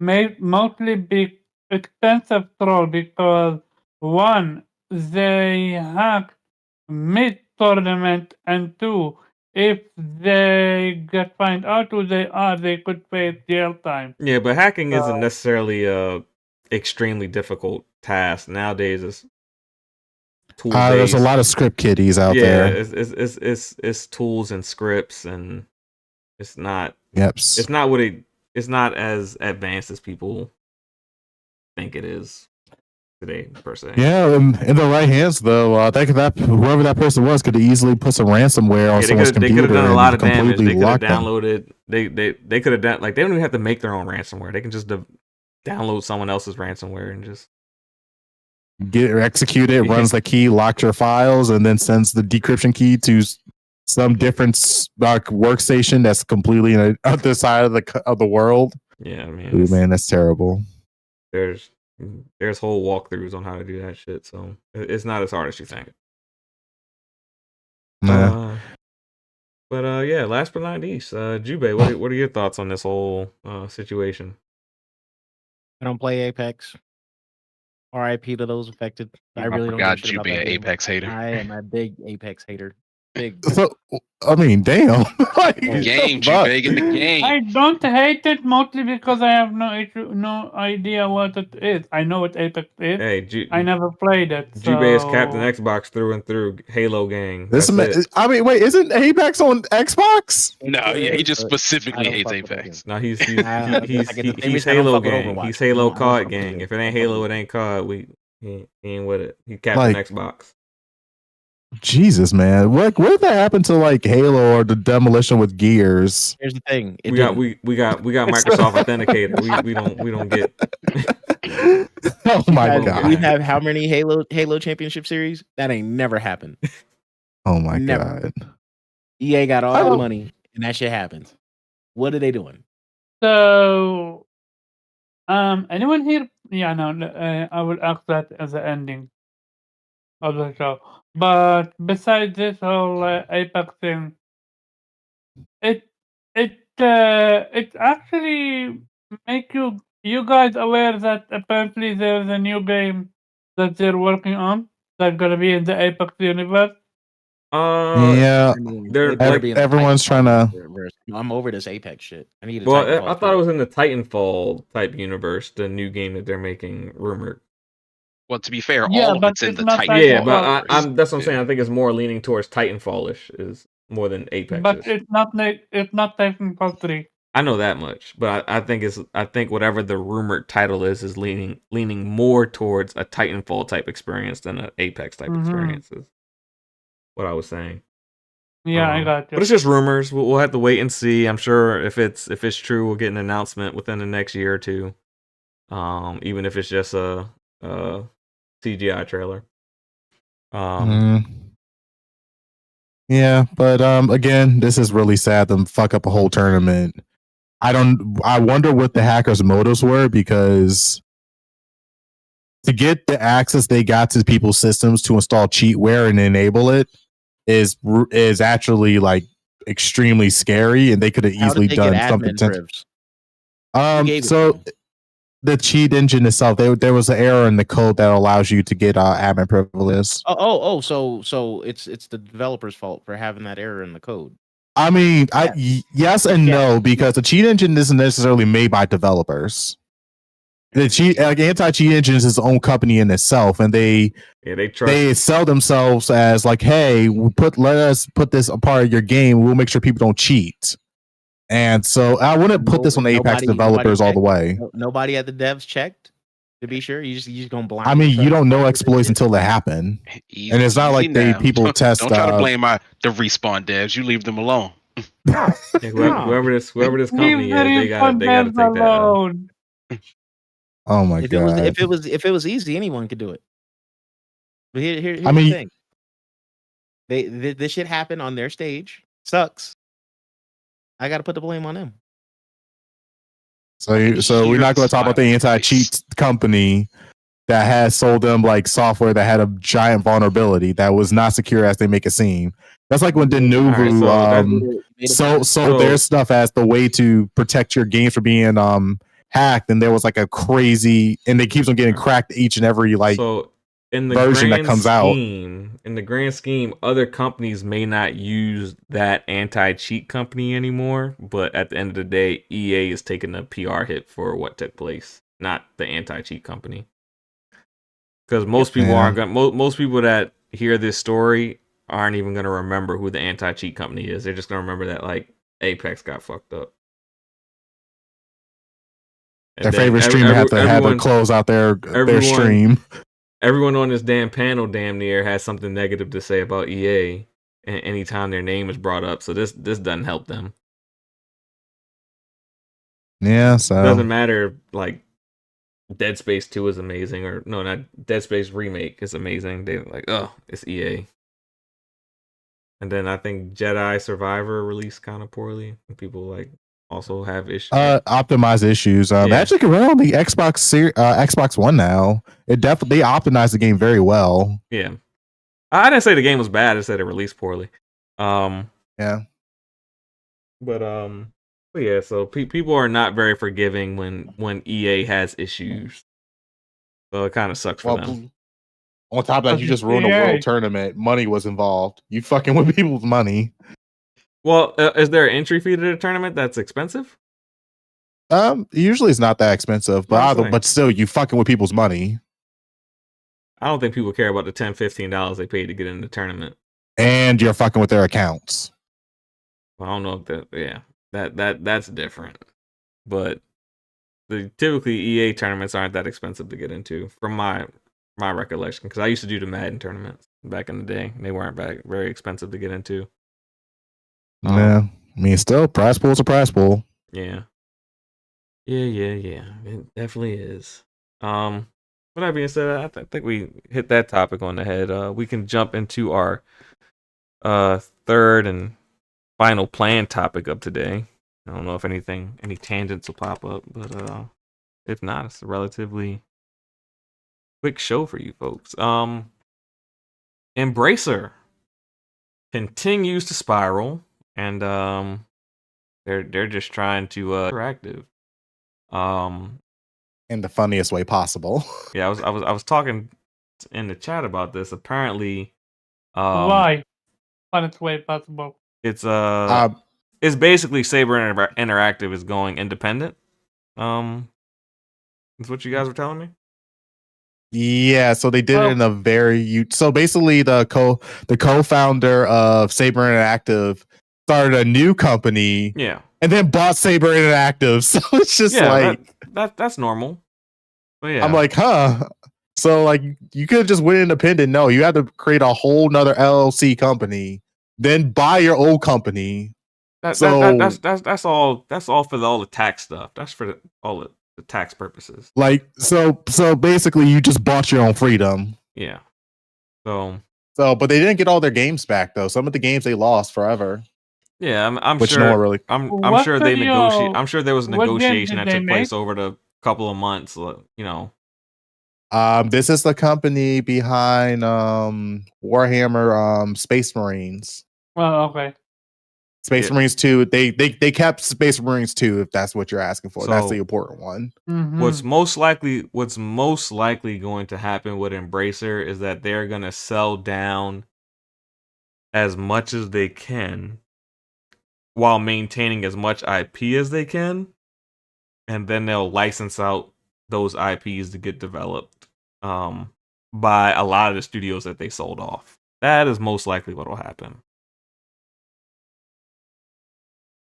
But yeah, I got a list right here. It will tell you exactly like what Embracer's keeping and what they're losing. All right, what are they keeping?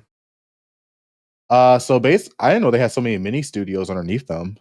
3-4 Big Things, 4A Games, Aspire, Beamdog, Demerge. Oh, these are the studios Shiver. They're keeping, not the IPs. Well, yeah, these are studios they're keeping. So all the IPs underneath any of these studios, yeah, they're keeping. Tripwire Interactive, Texas Do Labs, and Zen Studios. So they still have Crystal Dynamics and Eidos Montreal, right? Crystal Dynamics. Actually, I don't even see that on the list here. Yeah, they haven't sold Crystal Dynamics or Eidos. They just bought them like a year and a half ago from Square.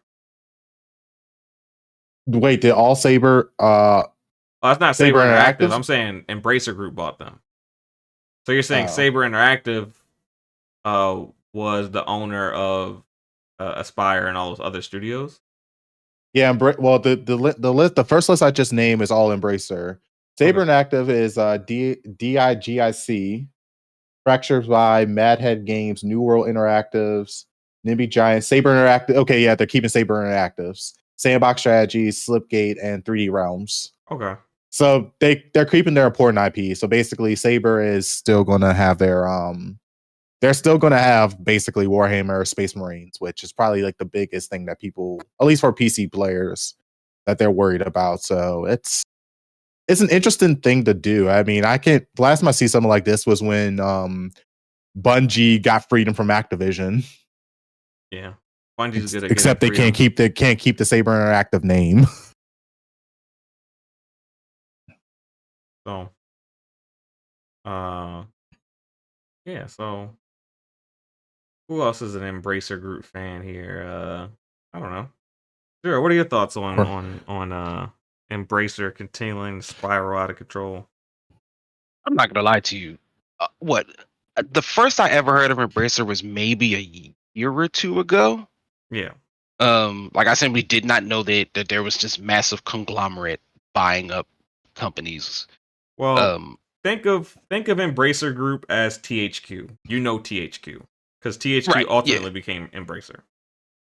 Oh, see, I didn't know that. Okay. Yeah. The wrestling guys. Yeah. They ultimately Yes. became Embracer. So when you think Embracer, think THQ because that's who you do know. Yeah. So I mean, quite frankly, I don't have a lot of opinion on it. Only because I don't have much of an opinion on Embracer / THQ as a whole. I just seem to know them as this organization that has a bunch of other subsidiaries under it.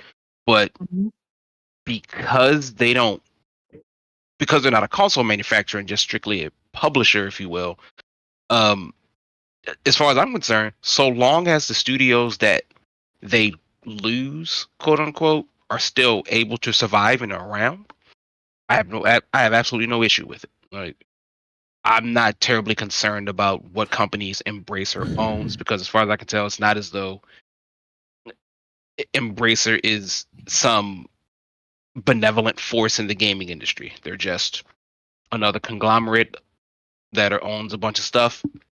We'll see how it goes. It'd be the same if ZeniMax was like, we're not gonna do id Studios anymore. Like, okay, well, as long as id's still around, Yeah.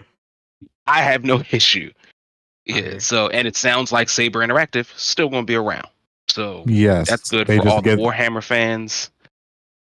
So yeah, like I can't say I have much an opinion on it just because it's not like the big three. It's not like Microsoft lost X or Sony lost X. It's just a publisher isn't publishing these games anymore. Hopefully that doesn't hurt Saber too much, but it seems as though it's not. I guess I'm curious as to why it happened. Well, they had a why falling out with the Making recent money. sales. Embracer has been fucking up a lot. They've been trying to save Yeah. money, so So I'm surprised they sold. I'm surprised they sold Saber because Saber was actually a really good studio. So the reason mean- that Embracer ended up in this situation is because they made a handshake deal with somebody for $2 billion $2 worth of billion. funding, Yeah. and the funding never came through. And they Yeah. were We talked about that spending before, they were didn't we? spending money as if they had $2 billion to work with, Yeah. They and they bought so tanked many their company public. as a They bought result. they bought so many studios and publishers. It was insane. Yeah. Hey, at least look at the bright side. At least Space Marines 2 is still a thing because if Sabers would have went under, no Space Marines 2. So let me just ask in general. Like, I understand from a financial perspective why you want to be an incredibly large publisher. Outside of that, is there any functional reason as to why Embracer would do this? Just Save sort of- money. Oh no, not get rid of Saber, but like initially what you guys were talking about, just the whole thing the $2 of billion loan. yeah, like I want $2 billion so I can buy up all these daggone companies, and like No, it wasn't obviously even I to know buy up. money It is was the key. it was to sustain operation. Oh, okay. They weren't buying anything at the time. They were just, sustaining the operations they were currently doing. But they needed that $2 billion that they had worked out, and they were spending as if they had it. And they were working on things like KOTOR and games of that nature. And the $2 billion never materialized, and they were spending as if they had $2 billion to play with, and they didn't. Now they're poor. Has there ever been a sort of group like Embracer before? That's not a console manufacturer. The closest What's thing, that? What Tencent? yeah, I was about to say, outside the of closest thing Tencent, is and I know they Tencent, came but the in. difference is Yeah. Tencent is backed by their government, and Embracer Group Yeah. is not. Okay, Yeah, so maybe that- what I should change to sort of an independently owned No, organization. no, there's nothing like Embracer outside of Tencent. I guess the closest thing you could get to, I guess, is like Ubisoft, but everything under Ubisoft is branded as Ubisoft. Versus Yeah. like Embracer Group just owned a bunch of small to mid-sized studios. Yeah, like the Embracer logo never shows up on any video games, right? Nope, they just own. Yeah, no, it doesn't. They just own a lot of small studios, and they don't put their name on anything. Yeah, a weird deal. So, but last but not least, Jube. Once again, last but not least, Jube. Or did we get Omar's thoughts? No, we did get Omar's thoughts. No, you never got my thought, but Yeah, no, let's get- do Oh, well, it. let's get Jube. Okay. Let's say last but not least for Omar. Jube, Okay. what are your thoughts on this whole Embracer Group situation? Jesus, bad business. What a travesty. Like I was like, oh look, Embracer's making all these moves. Like these old games aren't gonna go and die. Like we're gonna get new games in these franchises. And I don't understand how you shit the bed this bad. Like I understand it now, but like Jesus. Why would you not make sure that was 100% a done deal before you like started making moves as if you Yeah, had the bread? make sure it's in writing, not a handshake Yeah. deal before you start spending the money. There's I no have way the you can operate. feeling. And you could have got a breakup fee. Like you could have been there could have been so much. Like, what are y'all doing? Yeah. Also, it's crazy because not even the founder of Saber Interactive's bought the company. The co-founder made another studio and bought basically all of Saber Interactive's IPs.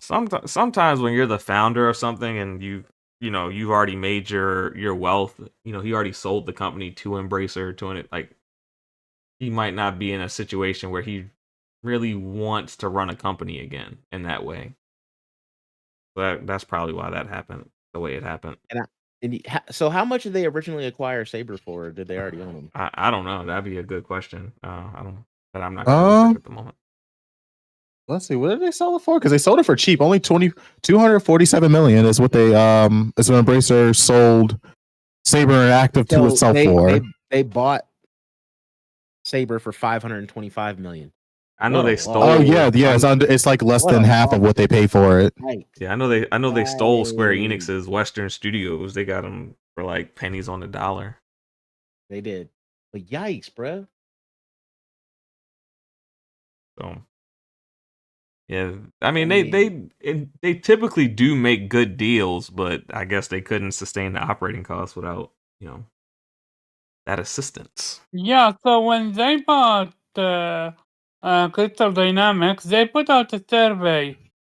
Which old game you want to be revived? And most people voted for a new Soul Reaver. They're still controlling the rights to some of their games that were being announced or worked on. So. Yeah, they have a list. So like Saber has their list of IPs they're keeping, and Embracer's keeping like other half. Yeah, and I'm sure Embracer's still probably going to do their publishing too, in most cases. I don't know. We don't know actually. It just says that this article just talks about how it's sold for like cheap. Yeah, but I get that, but I'm saying like it's easy. It'll be easier to publish with Embracer than it will be to go out and find a new publishing partner. So they'll probably still publish with Embracer also. I wonder why Microsoft didn't get in on this buying spree with them selling off stuff. FTC. Well, the FTC is still trying to fuck them over, even though they already got. They can't make Activision. They can't make any moves until this FTC stuff is done. What a time! Yeah, I'm sure they would, because if the business meeting that Omar referenced earlier in the show, during the business meeting, Matt Booty made it clear that they're still gonna be buying studios. So The only thing that's stopping them right now is literally the FTC. So Gross. Yeah. And like it's just tough. Like I just want to see what the point is. Like they lost money on that investment. They're not even making half of what they spent on it back. Sell them. Yeah, they bought it for 500 million, sold it off for 247. 247. well, I mean we gotta look at how many games they released in between their initial purchase of that company and yada yada yada. But still, yeah, they sold it at a loss for sure. But I'm sure they made some money off of some of the games that Saber Interactive made during the time that they owned them. But yeah, last but not least, Omar, what were your thoughts on this whole Embracer situation? It makes you genuinely question who the company or the publisher that they made the deal with, and what happened behind the scene. Like, I don't know, but I do know that if I was on that board of directors, that CEO would have been removed expeditiously. oh yeah, You know that. Was you going to meet him outside? Nah, it would have came to a vote. We would have voted that man out. Ain't no way. do we know? We can get to clean that mess up. It makes you question. Like it. To me, what the biggest what the fuck moment is? How can a company like this make a mistake like this? That's where I'm at with it. Handshake deals? Pen to paper. Like, how you gonna like? This is literally the definition. Counting your eggs before hatching. Counting your chickens before hatching. Yeah. Oh, yeah. Like that's crazy. Well, Embracer Group continues to suffer due to the negligence of their CEO, and I question if they're gonna ever recover from this. I'm sure they'll recover. Like I said, they will sell down until they can no longer sell down anymore, and they'll do it while keeping as much IP as possible, and they'll license out IP to get created until they get some more studios. That they'll survive. They'll survive it. It's just a matter of how much they're going to have to sell off in the process of surviving it, because they have so much IP and they had so many studios. Like they can recover. Last thing they bought, I think, was Crystal Dynamic. Yeah, Crystal Dynamics and Eidos Montreal was their last purchase from Square. Yeah. Yeah. So but yeah. With that said, we can. It makes you question if they are gonna also go become independent as well. Nah, I doubt they go independent. They'll probably sell them off too if they have to. Or technically, he knows, maybe they saw that, a co-founder made his own LLC and bought his company back. Maybe I could do the same. I do think Microsoft would be interested in buying Crystal Dynamics and Eidos, because those two studios are working on Fable and Perfect Dark. So I do think, if the FTC thing wasn't happening, I do think Microsoft would have looked into making that purchase. Not saying they would have made it, but I think they would have had at least interest in the possibility. So, but yeah, we've nailed that topic, and from there we can jump into our outros, unless there's something on this panel's heart that we haven't talked about today. Yeah, I want to say something. What you got, Omar? I'm right now playing the Sandman game from Akira Toriyama, and all I'm gonna say is, wow, disgrace. Disgrace? Disgrace? It was absolutely not it. Wow. Look, I'm not a Metacritic dude, but it would be lucky if it get a 60. It's a demo. It's boring. I don't know what the story is about, because it's a demo. It's a demo, obviously. Yeah. It's a demo, obviously. So I'm not gonna focus on the story. But when it comes to the gameplay aspect, it's boring, and the area is so bare bone that you're like every now and then you find an enemy or two, and I don't know. For my taste, this is absolutely not worth it, especially with the juggernaut that's coming out, Rise of Throne and uh, Dragon Dogma, among other games. Like, I would say if Well, you're a fan of Toriyama, play the demo. It's on PlayStation, it's on Xbox and Steam.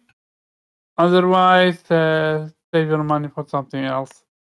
I say, you know, at least Have you read Samland? at least they gave you a demo. You're going on blind faith that Rise of the Ronin and Dragon's Dogma are gonna. I played the first Dragon Dogma, so I know what I'm getting myself into. Ah, Rise of Ronin, on the other hand, let's not act like we've never seen sequels flop.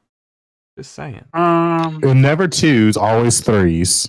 It's been more so threes that flop, But not I'm just twos. saying, Yeah, like, we're not gonna act like that sequels ain't that never would flopped be before. no, I'm just saying. no, but when a sequel flop, you usually see it in the the previews.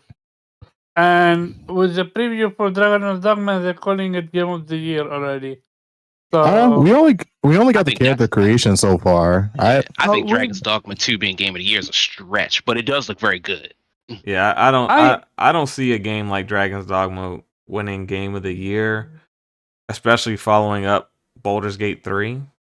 Yeah. I don't see what that does type of game Baldur's doing Gate it. 3 have to do with I anything? mean, I don't know how innovative like Dragon Dogma 2 is as far as Because compared to it- one. Because for what original Dragon Dogma was so good Yeah, compared to so 2 has like a big shoes to fill if it's going to surpass even 1.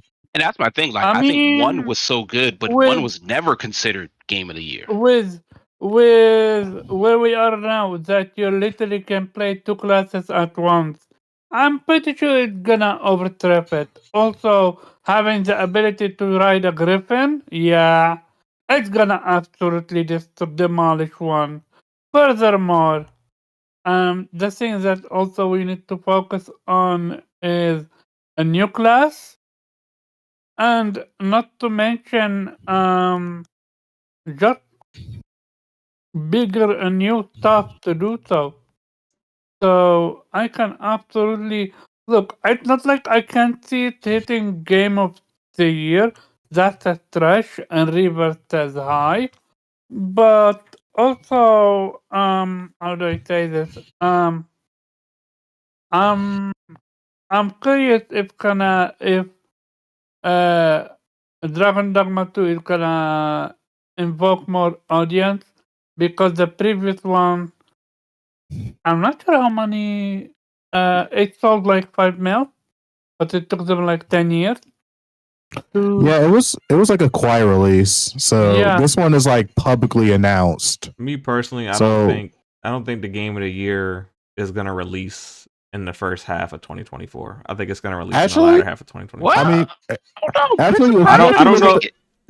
if you look at the patterns, usually the summer around this time, closer to the summer, is usually the best time to release a game.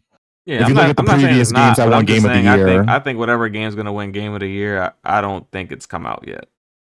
I think Yeah, usually springtime is the best time to release your game. If they were honest with themselves, it'd be Tekken 8, but they're not going to be honest. Yeah, fighting game isn't You- gonna. did a you fighting see game Tekken isn't 8's gonna make new it. problem with the hat problem where people make oversized hats that block your character? That's hilarious. Oh yeah, But You know, the developer said if they catch you doing that, they're just banning you outright. That's Yeah. hilarious.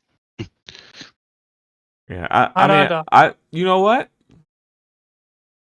Stellar Blade stands a chance.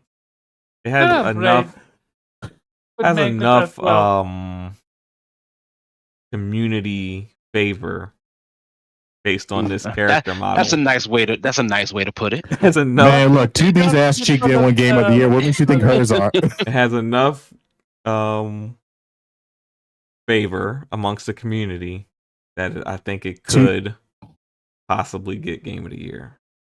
I think Because of I don't its think so. asset, right? yeah, because of her assets. I think 2B's assets didn't get Game of the Year, man. Come on now. What makes you think I what's think her face assets Rebirth. going to Nah, do it? real talk though. From what we've seen from Stellar Blade, it could become it. I don't think, to me, it Like- doesn't look like a Game of the Year type game. But I do think it has that potential based on its audience. I will say that much. I would definitely say the graphics wise does not impress me after seeing their other mobile game. I will say that the type of graphics they use is easy to optimize. I Not mean, gonna lie though. Dragon's Yeah, go Dogma and Rise of the Ronin are kind of wait and see. I feel like Rebirth, I feel like it's going to be too controversial amongst its own community Why? to make Game of the Year. Don't tell me because of the ending again. Yeah, I mean, but I think that's going to be the way all the way through with Final Fantasy VII, because there are Final Fantasy VII purists who want, it to be as close to the original experience as possible, and then they're not accepting of any changes that take place. There are going to be a group of people who, may be confused by what's taking place in the ending of some of these games, and then the people that even do understand what's going on, they're on different sides of the fence how they feel about it. Mm-hmm. And I think just the internal strife in the community when it comes to how the game ends, I think is going to kind of keep it out of being Game of the Year. Yeah. Didn't the previous? No, it didn't win. No, the previous one didn't win, and the previous, the Final Fantasy remake had the same thing. There was a lot of Nah, to be fair though, Last of Us 2 existed. That's why it didn't win. Yeah, I mean, remake split the community with its ending, and I think that's kind of going to be the same thing. I don't think Final Fantasy VII. I think the only one that will have a chance of winning Game of the Year is the third installment, when the story is actually finalized and the ending is crystallized. You know exactly what it is, how it goes down. I think that's the only one that stands a chance of winning Game of the Year, personally. Interesting. That's what I say. I'm not sure if the Game of the Year releases in the first half of the year. That's just my opinion. I don't know what's coming in the second half of the year, but I just feel like, Well, one thing for sure, it's not gonna be Sandland. That's for sure. Put my money Man, on Prince Lisa. of Persia. it might be, it might fuck around to be an indie game for all we know. I mean, Prince of Persia. I'm telling. I mean, it's technically not an indie game. It's made Prince by of Ubisoft. Persia. Well, did you indie guys double A. see? It might be an indie Damn. double A-ish game. It might be that type of year this year. Especially being that last year was so strong on the AAA side. It could be a smaller game this year, honestly. This year is super strong on the AAA side. I'm not saying it's not. I'm not saying it's not, but it's not as strong as last year. Last year was like everything that got backlogged from COVID dropped last year. It was crazy. You're like a new 85 to 90 Metacritic game dropping like every 3 weeks. Felt like. We're going from Final Fantasy VII Rebirth to, after it, Dragon Dogma and Rise of the Ronin. After it, to Metaphor. After it, to 100 Yeah, but Metaphor is not coming out until like August. There's like a big gap, like versus like there wasn't a gap in a major release last year. Mm-hmm.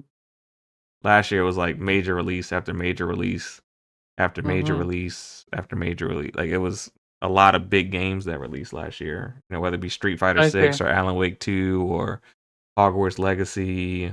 I mean, Street Fighter 6. You can just go down the list. Spider-Man 2, Starfield. Mm-hmm. A lot of big high budget games released last year. Shit ton of them. Let's see. Yeah, but like I said, I don't think the game of the year has released yet. That's just kind of my sentiment. Gonna be interesting to see which game win it. Yeah. Yeah, with that said, we can roll into our outros. Yep. Ube, one with the newborn. I'll let you out first. Where can people find you, and what will you be playing? Yeah, you can find me at Jubei X Sensei on gaming platforms, Jubei Sensei everywhere else. As far as what I'm gonna be playing, yeah, I don't know. See, um, I might try to pound through some more remake.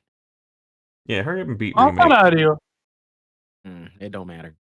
Don't worry about it. You're not enjoying He yourself? didn't even make it to the plate collapse yet. Yeah, it's just rough out here in these streets. What I you will say? not have no Sandland Interesting. slander, so I'm gonna check that out too. Yeah, I'll catch you guys next week. All right. And for the rest of the childless crew, Nappy, what are you gonna be playing, and any new controller reviews coming out this week? Yes. So the Hyperkin Retro controller should be done by Wednesday. So that is the Super Nintendo style controller for Nintendo Switch and PC. Also, spec for more mobile controller reviews like this GameStar S3 controller. Currently playing Tower of Fantasy and getting my ass kicked by this boss as his chips slowly chipping away my HP as I'm showing you this right now. But it's pretty cool. I've been gaming this whole time and my phone's been pretty cool.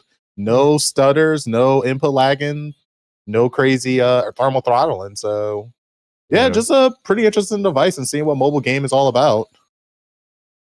All right. Until then, I'll catch you guys next time.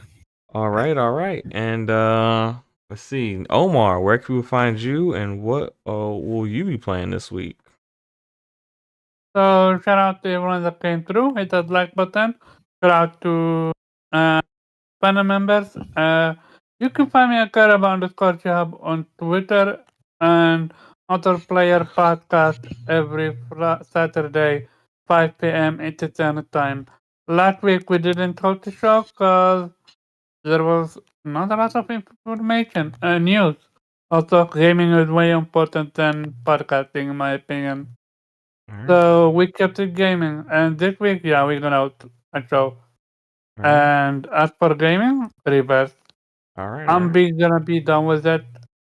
I wanna do hard mode, but with Rise of the Ronin and Dragon Dogma, hard mode's gonna need to wait. Yeah, and then you got the Final Fantasy 16 DLC dropping in April as well. Yep. But last but certainly not least, Zero, what will you be playing? And lost my train of thought. Where can people find us? And where can people find you? Of course, I'm Final Fantasy. That's what I'm into, man. Like, I really like the Golden Saucer. It's so much fun. Proud of you guys. Yeah. So, you can of course find me 0.exe or 0x386 pretty much everywhere. You follow people and people type random things on the internet. I'll probably be there. But more importantly than me, you can certainly find us, Vitamin G Podcast, pretty much everywhere you listen to your favorite podcasts, Spotify, YouTube, Google. Please give us a like, give us a comment, tell us what you like, tell us what you don't like. Just listen to us, and we're happy that you do. You could be doing anything else, but you decide to listen to us, so we will always appreciate that. Thank you. See you guys next time. All right. All right, see ya. And Yobi Stanley, thank y'all for going strong with us the whole show. Appreciate you guys. Fuck EA, and let's see what else. Don't install anti-cheat. Don't play Xbox on PC. And stay away from the anti-cheat shit. And with that said, keep it gaming. We are out. Peace. I'm on the outside looking in, and I wanna be back on the inside. I don't wanna be left on the outside, all alone.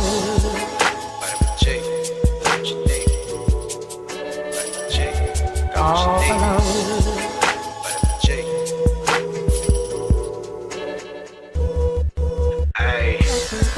You rockin' with beasts, discussing the heat in the streets. Take over the West.